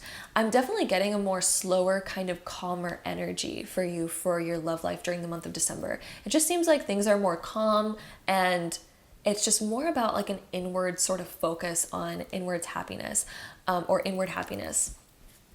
You may also be thinking, this could also indicate, by the way, this could also indicate feelings that we are thinking about expressing. There could be like internal feelings that you have that you're like, when is a good time to say that? When should I say that, or when should I bring that up? So there could be like certain internal feelings that you've been kind of thinking about and reflecting on, and you're like, So this could be like really good feelings. This could be other feelings. It could be all sorts of different things. Again, it is a general reading. So this could take form in all sorts of different ways. But when the High Priestess is reversed, it can talk about revealing those feelings. So somebody might be opening up deeper to you in the month of December, or you may also be opening up deeper to somebody else during the month of December. It could be vice versa, or it could be both at the same time. But it does look like there is some deeper feelings that do want to be expressed and opened up. And you may also be thinking about taking some sort of action by the end of December. But this is something where I think that there's going to be a lot more like thinking about it and contemplating. I'm hearing the word contemplating, like, should I bring that up? Should I express this? Or like, should I wait? I don't know. Like, but then there's going to be eventually a time where I believe around the end of December where we begin to open up, or again, we have somebody open up deeper to us and things like that. So that is what we have for my December love life for my Capricorn suns, moons, and risings. I hope you enjoyed it. Be sure to check out your other sun, moon, and rising sign in order to get the most all-encompassing and accurate horoscope for you for the month of December. I am sending you so much love, and I hope to see you in my next video. Bye. Hello, my beautiful Aquariuses, suns, moons, and risings, and welcome to your part of the Zodiac sign prediction for the month of December. I am so excited to get into it with you. So beginning off the month of December, on December 3rd, we have Neptune going direct in the sign of Pisces, which is going to be transiting your second house. So when Neptune transits the second house, which has been here for a while now, by the way, and it was retrograde in this area. As it was retrograde for the past few months, it was bringing up a lot of stuff for us financially, where we're figuring out where exactly does my career sit, or, maybe we're figuring out more of our deeper financial plan, and maybe we're starting to see the aspects that are maybe a little bit harder to predict or foresee. And with Neptune now going direct in the beginning of December, this is going to be where a lot of our financial stuff gets figured out a lot more, because Neptune can bring with it a little bit of a cloud where things are a little bit harder to see. And so it sort of kind of maybe creates a little bit of a maybe lost or slightly confusing energy, especially when it was retrograde. So we were kind of figuring out a lot when it came to our work life. There may be certain side projects where maybe we're like, do I have enough information here? Is this happening right? Is this going right? Like, what's happening in this realm of my life? And it's been transiting this area for a while, but a great thing about Neptune also being in the second house, because Neptune also has tons of positive sides as well. Neptune brings out with it a bunch of dreamlike kind of energy, fantasy-like energy. So this can also be a very creative time for us financially, where we can now think of really creative, outside of the box ideas that nobody else really gets to think of. And so this transit is also really positive and brings with it really positive times as well. And especially now that it's going to be going direct in the beginning of December, this is going to be when all of those sort of more positive sides of Neptune start to come out. And all the things that my Aquariuses were learning for the past few months with Neptune going retrograde, this has been really teaching us a lot about our finances, where we want to be financially. We've been learning new sort of concepts and values in our financial world. So we may be learning like, maybe I value, saving more of my money. Or maybe you're going to realize that, hey, I value, instead of hoarding a bunch of money all the time, I value also spending it on some experiences as well. So I get to experience life throughout it and not just worry about accumulating a bunch of it. So that could have been some of those different things that maybe we're reflecting on and learning and shifting our values in during the last few months while Neptune was retrograde. But now again that it's going direct, this is really starting to allow us to move forward on all of those new things that we've been learning and implementing, all those new values that we've been gaining. Now we get to move forward with that and open up more creative outlets for us to explore financially, to expand ourselves. This is a great time for my Aquariuses as well. Even though it can bring a little bit of a cloudiness around our finances and values and money, it also helps us be more creative and think way outside the box. So get excited about this because this is going to be really good and allow you to maybe open up new doorways. Then on the 6th of the month, we have Mercury moving into the sign of Capricorn, which is going to be into your 12th house. So when Mercury moves over here, we start to focus a lot more inwardly. We may be asking ourselves really deep questions at this time because the 12th house is very deep. Mercury is all about the mind and our way of thinking and possibly even communication or certain mundane tasks that are in our life. And when it starts to transit the 12th house, this is where we get really deep and we're thinking really deep thoughts, really deep questions and things like that. And also in the 12th house, this can be where we are thinking about things like, oh, I really meant to do that a long time ago. I should probably maybe focus on doing that now. So it's also this time where we're maybe remembering certain things that we really wanted to do and maybe sort of catching up on those things as well as Mercury transits that area. Then on the 7th, we have our full moon in Gemini, which is going to be in your 5th house. Full moons are all about closing out old cycles, patterns, just certain cycles in life, really. And since it's closing all of these out in your 5th house, the 5th house is your dating life, your fun and pleasure life, and also children.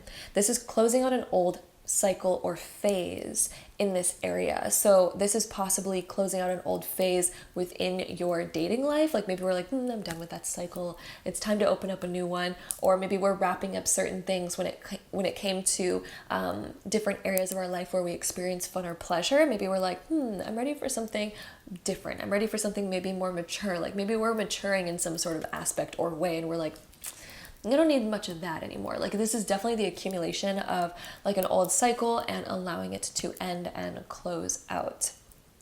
Then on the 9th of the month, we have Venus moving into Capricorn as well. So we had Mercury moving here and now we have Venus moving here as well. And again, this is affecting the 12th house. When Venus moves into the 12th house, this can also be emotionally where we start to really reflect deeply on our emotions and we're asking ourselves, okay, how do I really feel about this? How do I really feel about that? This could also be where we really feel like keeping our emotions a little bit more aloof or hidden, and maybe we're kind of wanting to keep things to ourselves and reflect on them deeper before, speaking about them right away. So this could definitely also bring about some of that energy where we run into different things where we're like, I want to reflect on that really deeply before maybe openly talking about it. So this can be where we become a little bit more inwards focused rather than externally focused. And Venus also moving here as well can be where we're deeply thinking about different aspects of our money as well. So this could be subconscious belief systems around money that maybe we're also healing around this time as well, just because Venus does rule love, beauty, and money. Then on the 20th of the month, we have Jupiter moving into the sign of Aries, which is going to be in your 3rd house. Jupiter is the planet of expansion, abundance, travel. It's honestly such a good planet because it brings really blessings with it everywhere it goes. As it moves into your third house, this is bringing expansion into your realm of communication. So this could be meeting new friends, meeting new people. This could be expanding your mind, learning new information, getting super curious to like dive into new topics.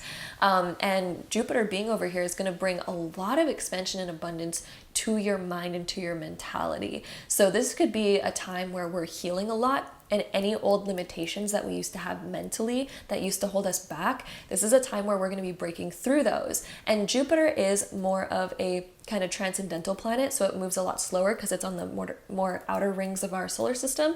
And so it tends to move a bit slower. So it's going to stay in this area, it's going to stay in this sign for about a year. And you know, transiting the third house, this is going to bring out tons more abundance and expansion for you mentally and within your communication and within your friend groups. So this could also be where we're expanding our relationships and our friendships. Then on the 20th, we have our winter solstice when the sun moves into the sign of Capricorn. On that same day, we are also going to be having it square Jupiter in Aries. So this is going to be a square between the 12th and the 3rd house. This square can be where we are noticing that what we're feeling kind of internally, the things that maybe we're wanting to be a little bit more like maybe private about. There could be conversations that come up that are like, oh, how do you feel about this? And maybe we're like, do I really want to talk about that right now? Do I really want to expand into that? Or I may even be noticing that certain things that we've been noticing in ourselves, we're noticing that maybe certain other people maybe clash with those ideologies, or other people maybe sort of, this could also be a time where we maybe get triggered by certain people, but it's coming as, you know, this square to where we get to learn and heal from it. So even though squares can bring out a little bit of that conflicting kind of energy, at the same time, they do also bring us awareness to where we need to heal. And this transit, I believe, is going to be healing you a lot mentally, because the 12th house and the 3rd house both connect to our mentality. The 3rd house is more of our conscious mind, whereas the the 3rd house is more of our conscious mind, and the 12th house is more of our subconscious mind. But with these two squaring each other, this is where we're going to be sorting out our conscious and subconscious so that they can work together in much more harmony. And also where we start to learn and heal from certain things so that maybe we can communicate deeper about how we feel. I really think that this is going to be calling Aquariuses to open up deeper about how they feel. You know, Aquarius can be a sign where they don't get too emotional kind of to begin with most of the time. But with this Sun square Jupiter between the 12th and the 3rd house, this could be really starting to open you up deeper and calling you to open up about the deeper aspects of yourself. That 12th house is going deep, right? Going deep into ourselves emotionally. It's all that water kind of energy. And then the 3rd house is about communicating and being open about it. So this could also be a time where we're realizing maybe we need to start opening ourselves up more and communicate about some of our deeper feelings in order for us to heal them better.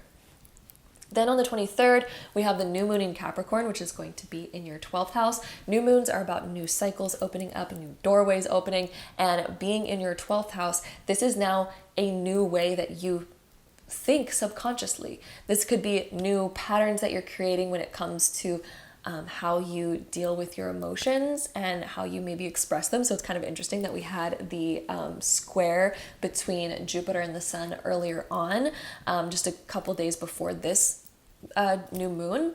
And then all of a sudden we're kind of opening up this new cycle of like, you know what, I'm going to create a new cycle for myself that's a lot healthier for myself subconsciously. So instead of thinking about negative things subconsciously, instead of like repressing certain stuff, this is about a new cycle being created where we're not suppressing stuff anymore, nor are we going to be super scared of expressing certain aspects anymore. We're really kind of almost dedicating like, I'm going to be more open.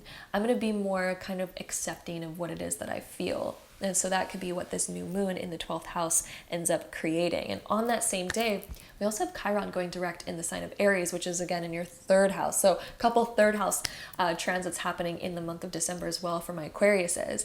Chiron, it was retrograde in your 3rd house for the past few months. And this is where we're realizing different sort of karmic things around communication, or karmic things around like small stuff that we need to catch up on. So this could be where we're realizing like, I have these like small little things that I need to do all the time. And maybe there's like a certain karma attached to it. Maybe there's like, maybe we're sorting out like, how can I like get out of certain tasks so that I don't need to constantly do things that do feel a little bit mindless or useless. There could be certain stuff on your plate that maybe it's like a responsibility for you where it feels maybe mindless and useless because it's like that third house sort of energy, even though the third house energy isn't mindless or useless, but it can feel that way when we have Chiron transiting this area. And so as it's going direct now, this is where we're going to be figuring out how can I make a better schedule for myself to where I'm not like karmically like accumulating all of these different tasks that maybe we don't really want to do anymore. Maybe we find like that we just want to focus on like the bigger, more impactful things in our life rather than constantly doing like small little nuances. So Chiron going direct here is going to allow you to move forward in this energy. All those areas or all the things that you've been sort of learning over the past few months during Chiron retrograde, all those different things that you've been learning and reflecting on and questioning, you're now going to be able to use the wisdom of what you've gained through that to kind of move forward and create a much more like flowing schedule and a much more like flowing life. This could also be where we're learning a lot about communication as well, and we're learning about how to communicate even better and in order to implement that. So the different things that you've also been learning around your communication and your expression are now going to be healing as well, and we're going to be able to move forward much more in our expression as Chiron goes direct on the 23rd along with this new moon. So it's crazy that we have the new moon as well with Chiron happening at the same time. Like Chiron direct plus this new moon is going to be really allowing my Aquariuses to move forward better in communication and communicating some of their deeper thoughts. Then on the 29th, we have Mercury going retrograde in the sign of Capricorn, which is in your 12th house. So Mercury retrograde is where we reflect, review, and revise. Since it's in the 12th house, we're going to be reflecting a lot again on those kind of deeper aspects of ourselves, maybe our deeper questions, deeper emotions, deeper values, philosophies, all the deeper kind of stuff that's within us. This is where we're going to be reflecting on a lot of that and reviewing it and reviewing like how we've been and how like what has been the result of our current maybe choices in this area.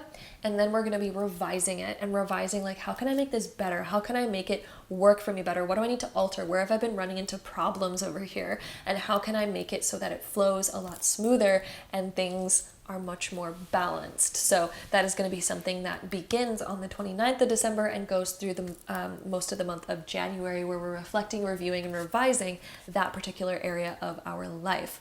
So that is what we have for my Aquariuses for the month of December, my Aquariuses, suns, moons, and risings. If you are now interested in knowing about your love life for the month of December, let's go ahead and get right into that. So Aquarius's love life for December. Let's see what we get. Okay. You know what's interesting is we've been having this card come up a lot. We have the Devil, but it is reversed in this case for your love life. This is actually a great card. This is about freeing yourself, and it's so interesting that we have so much 12th house stuff happening for my Aquariuses. Like, that's interesting. And it's interesting because the 12th house rules or the 12th house is ruled by Capricorn for Aquariuses. And that's interesting because this card is Capricorn.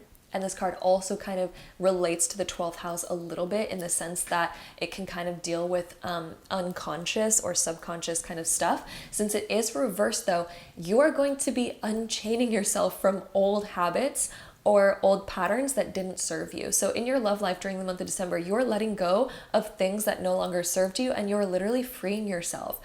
There's an aspect of yourself that you are getting freed from in your love life during the month of December. So I do feel like more freedom is coming for you, and also healing different aspects to where we maybe felt a little bit chained or a little bit stuck, or maybe there was like a problem that we're facing that we're like, I don't know how to get out of that. So this is literally unchaining yourself from those issues or problems. That's going to be great.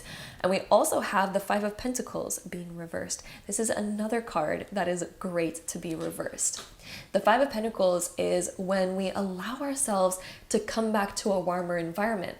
So Aquariuses, I'm seeing that your love life is improving in the month of December, and it's almost like you're coming back into a warmer environment in your love life. You're unchaining yourself from maybe feeling restricted.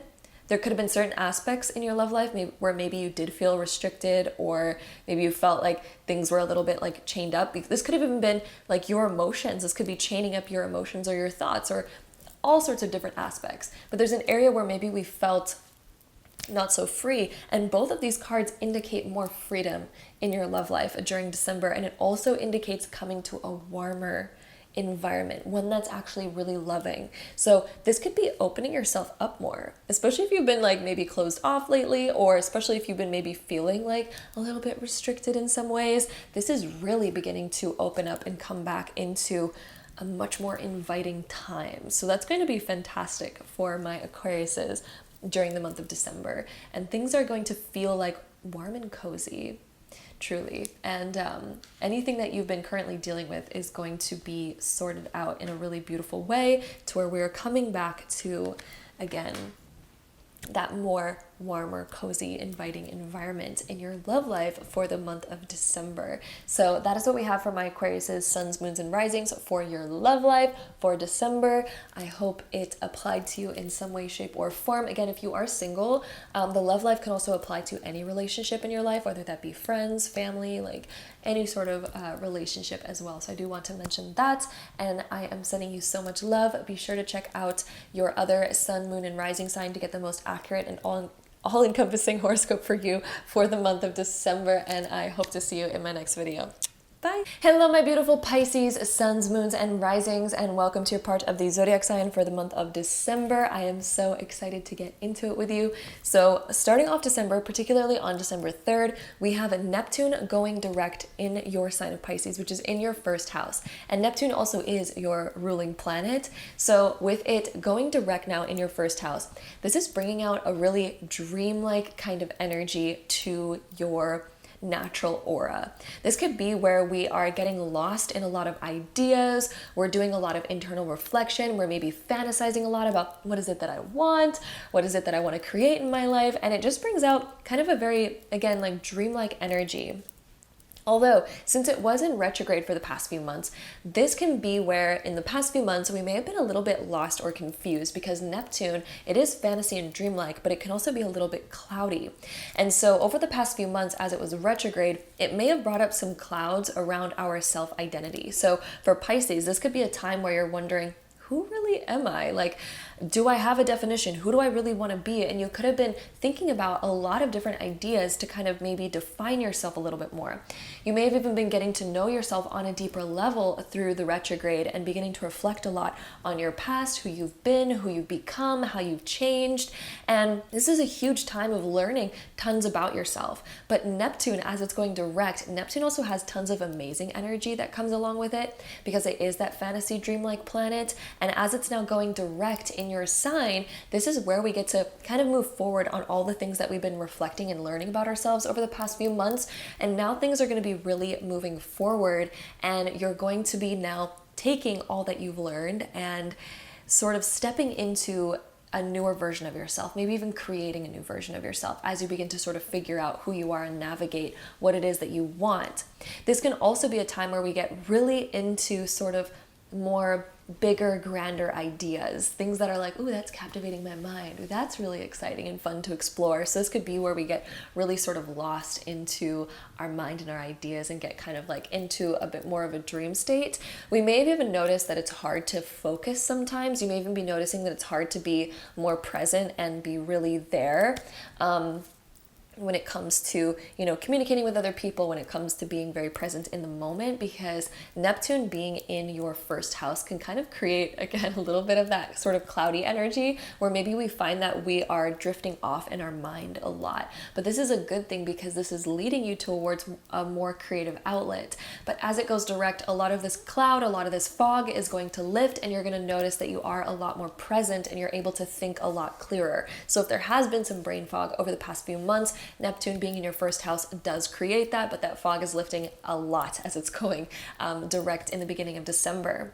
Then on the 6th of the month, we have Mercury moving into the sign of Capricorn, and this is going to be in your 11th house. So Mercury moving into the 11th can be where we start thinking about really inventive ideas. This could be where we start getting pretty creative, or we start even having conversations around really broader, bigger topics that we're really excited to kind of maybe learn more about. about, because the 11th house can be where we're exploring a lot. Maybe we're even getting deeper into politics. Maybe we're getting deeper into news. This could be where more news and information is flooding in for you, or even when you are curious about learning new news and information, and we're curious of expanding in our mind, even into unusual places. So Mercury being in the 11th house can be where we're also diving into more unusual topics. We're maybe even thinking about unusual ideas and inventive ideas where we're like, ooh, this, or ooh, this. It's kind of like a very explorative sort of realm to have a Mercury being transit the 11th.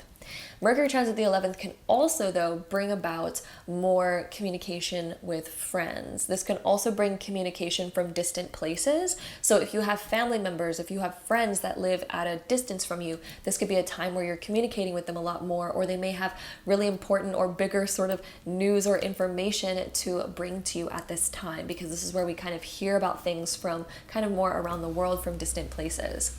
Then on the 7th, we have the full moon in Gemini, and this is happening in your 4th house. The full moons are all about closing out old cycles and old phases.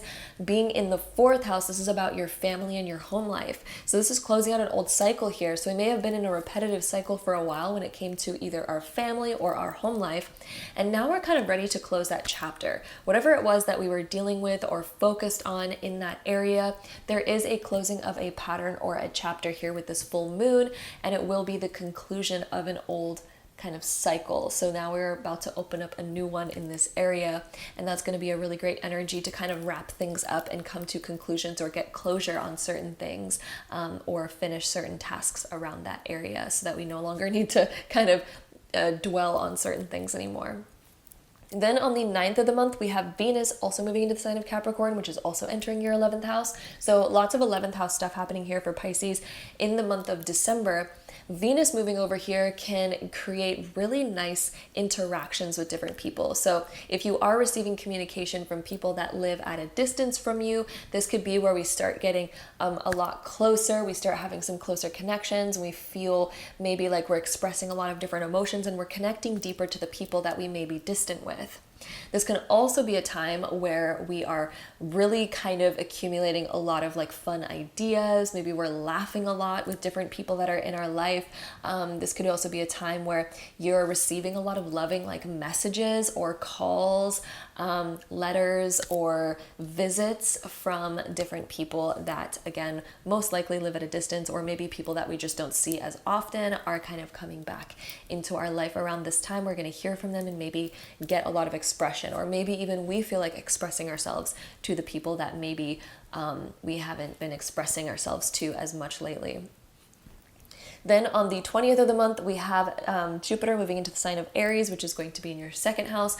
Jupiter is the planet of abundance and expansion and travel.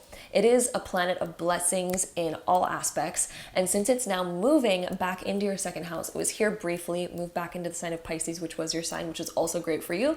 And now it's moving into back into the 2nd house. The 2nd house is the area of money, material assets, and our values. So with Jupiter moving over here, we're going to be expanding a lot of what it is that we value. We're going to be defining our values a lot deeper, and I think you're going to get really back in touch with the more grounded version of yourself that's like, what do I really value, and how do I add more of that into my life? There's also going to be possibly an increase in money or assets around this time as well, but Jupiter will be here over the next year. So there could be an increase in your finances or an increase in your material assets happening over the next year.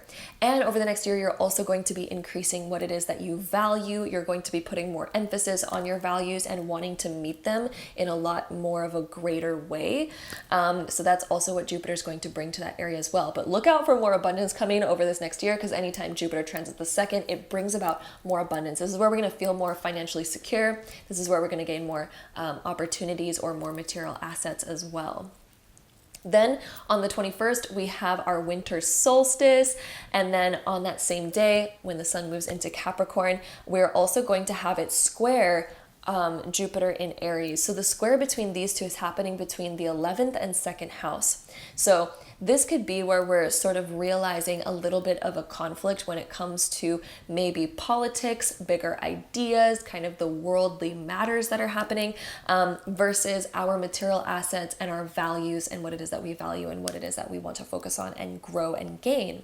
So the conflict here, we may be sort of noticing a little bit of maybe a resistance in this area, but this is happening so that we get to figure it out. So we're figuring out maybe, and this could also deal with friends too, because the 11th house is also friends. So there could be a conflict either or resistance when it comes to our friends, worldly matters or politics that is affecting us maybe financially. So it could be a friend that's like borrowing money from us or begging for money for us. And we're like, I don't know, this is kind of like not the area I want to deal with.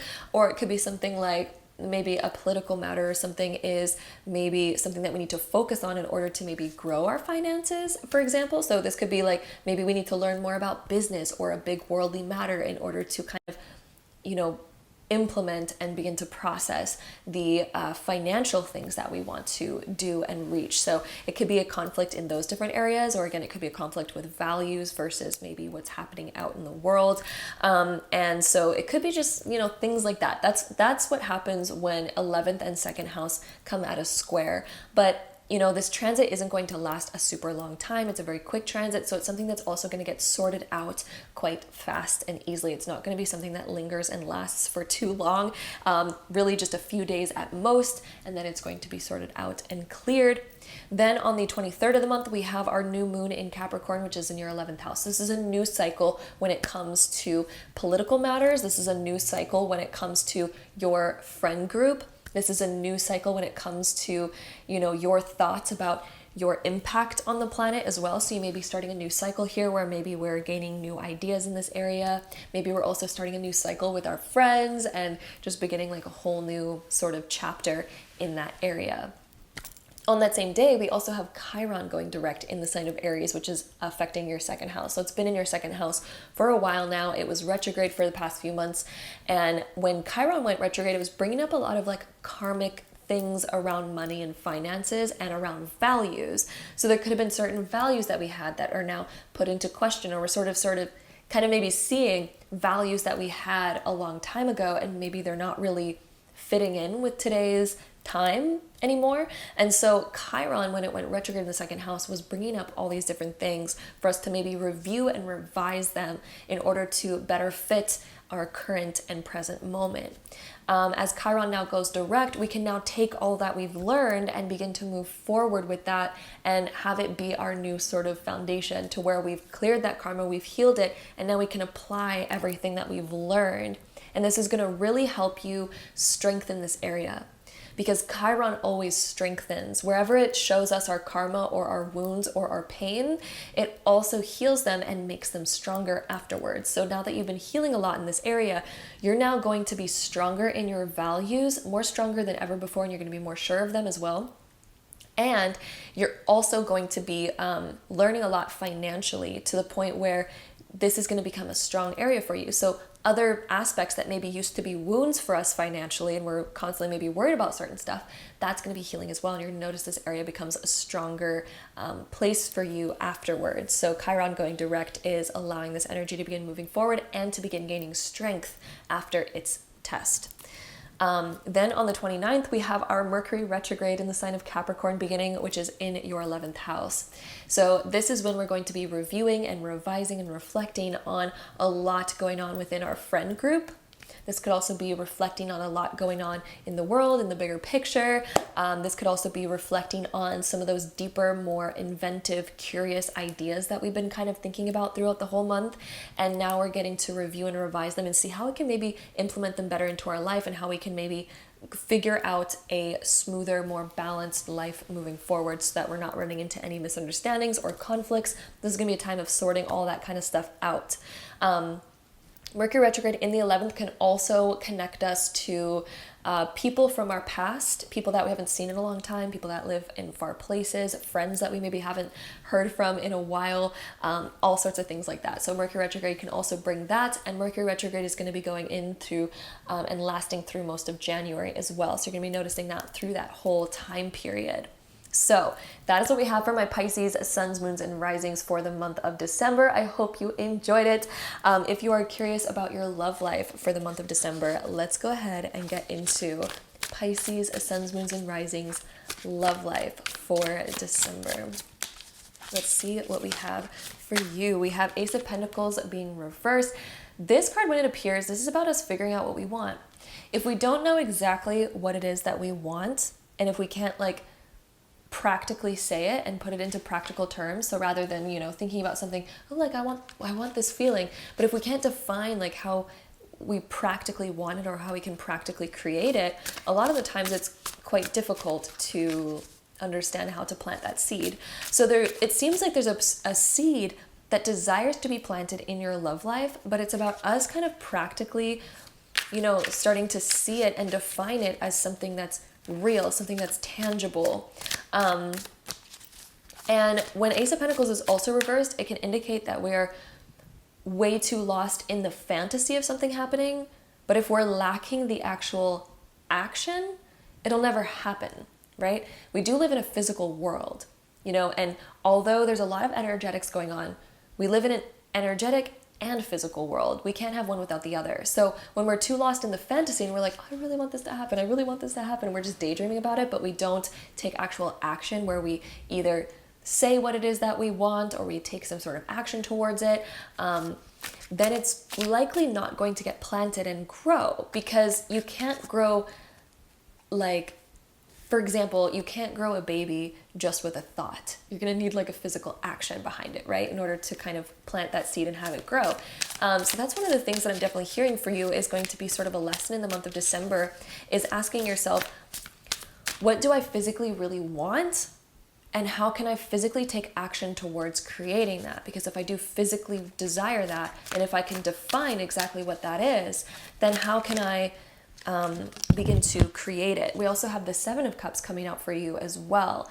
The Seven of Cups is again about daydreaming about what it is that you want and actually claiming it, instead of just wandering like, oh, like what's going to come for me next? What's going to come for me next? There's almost an energy here about let's ask for what we want. Let's define what we want. The Seven of Cups is kind of about figuring it out. So I do think in the month of December, a lot of you are figuring out what you desire in your love life. And a lot of you are figuring out what it is that maybe was missing in your love life, if anything, or what it is that you just want to add into your love life. And once we figure it out, once we define it, it's going to be a lot easier to plant that seed, and it's going to be a lot easier to take action towards it. So in our love life, if we're really wanting, like, let's say we're really wanting to manifest a spiritual person, we're likely not going to find them in areas such as, like, I don't know, I'm just throwing out random examples, okay? But like, wait, let's use this other example. If we're wanting to find a cowboy, let's say we're wanting to find a cowboy in our love life, we're likely not going to find them like at like a club for, I don't know, non-cowboys.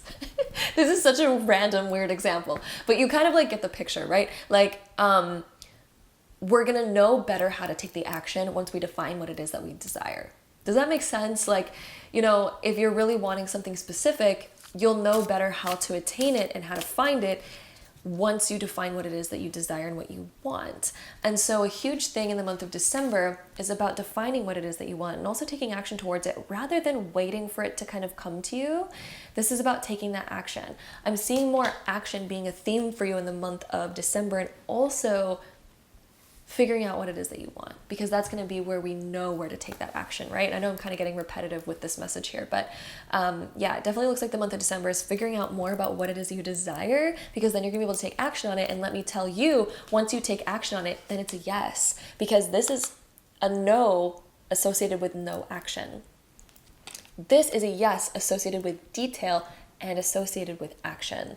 That's us planting the seed. The seed is not going, this is a great example. The seed is not going to grow unless it's planted. If I have a seed and it's just sitting out in the sun and it's not touching any dirt, it's not touching anything, maybe it's just sitting on my carpet in the sun, it's not going to start sprouting or growing. It needs action. It needs to be planted in the dirt and watered and allowing the sunlight in. That's the action. So like, that's how you're going to grow what it is that you desire, is the action towards it, rather than just thinking about it and not speaking about it, not taking the action, not coming up with a plan.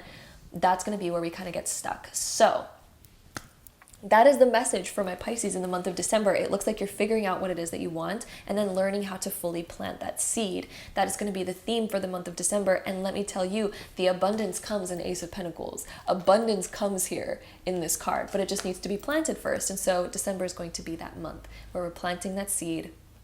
We're letting it be known what it is that we desire, what kind of plant we want to grow, what kind of garden we want to have, you know, and then with that intention, we know what action to take. So hopefully that makes sense. Hopefully that applies to you in some way, shape, or form for your love life in the month of December. I am sending you so much love. Be sure to check out your other sun, moon, and rising sign to get the most all-encompassing and accurate horoscope for you for the month of December. I am sending you so much love, and I hope to see you in my next video. Bye.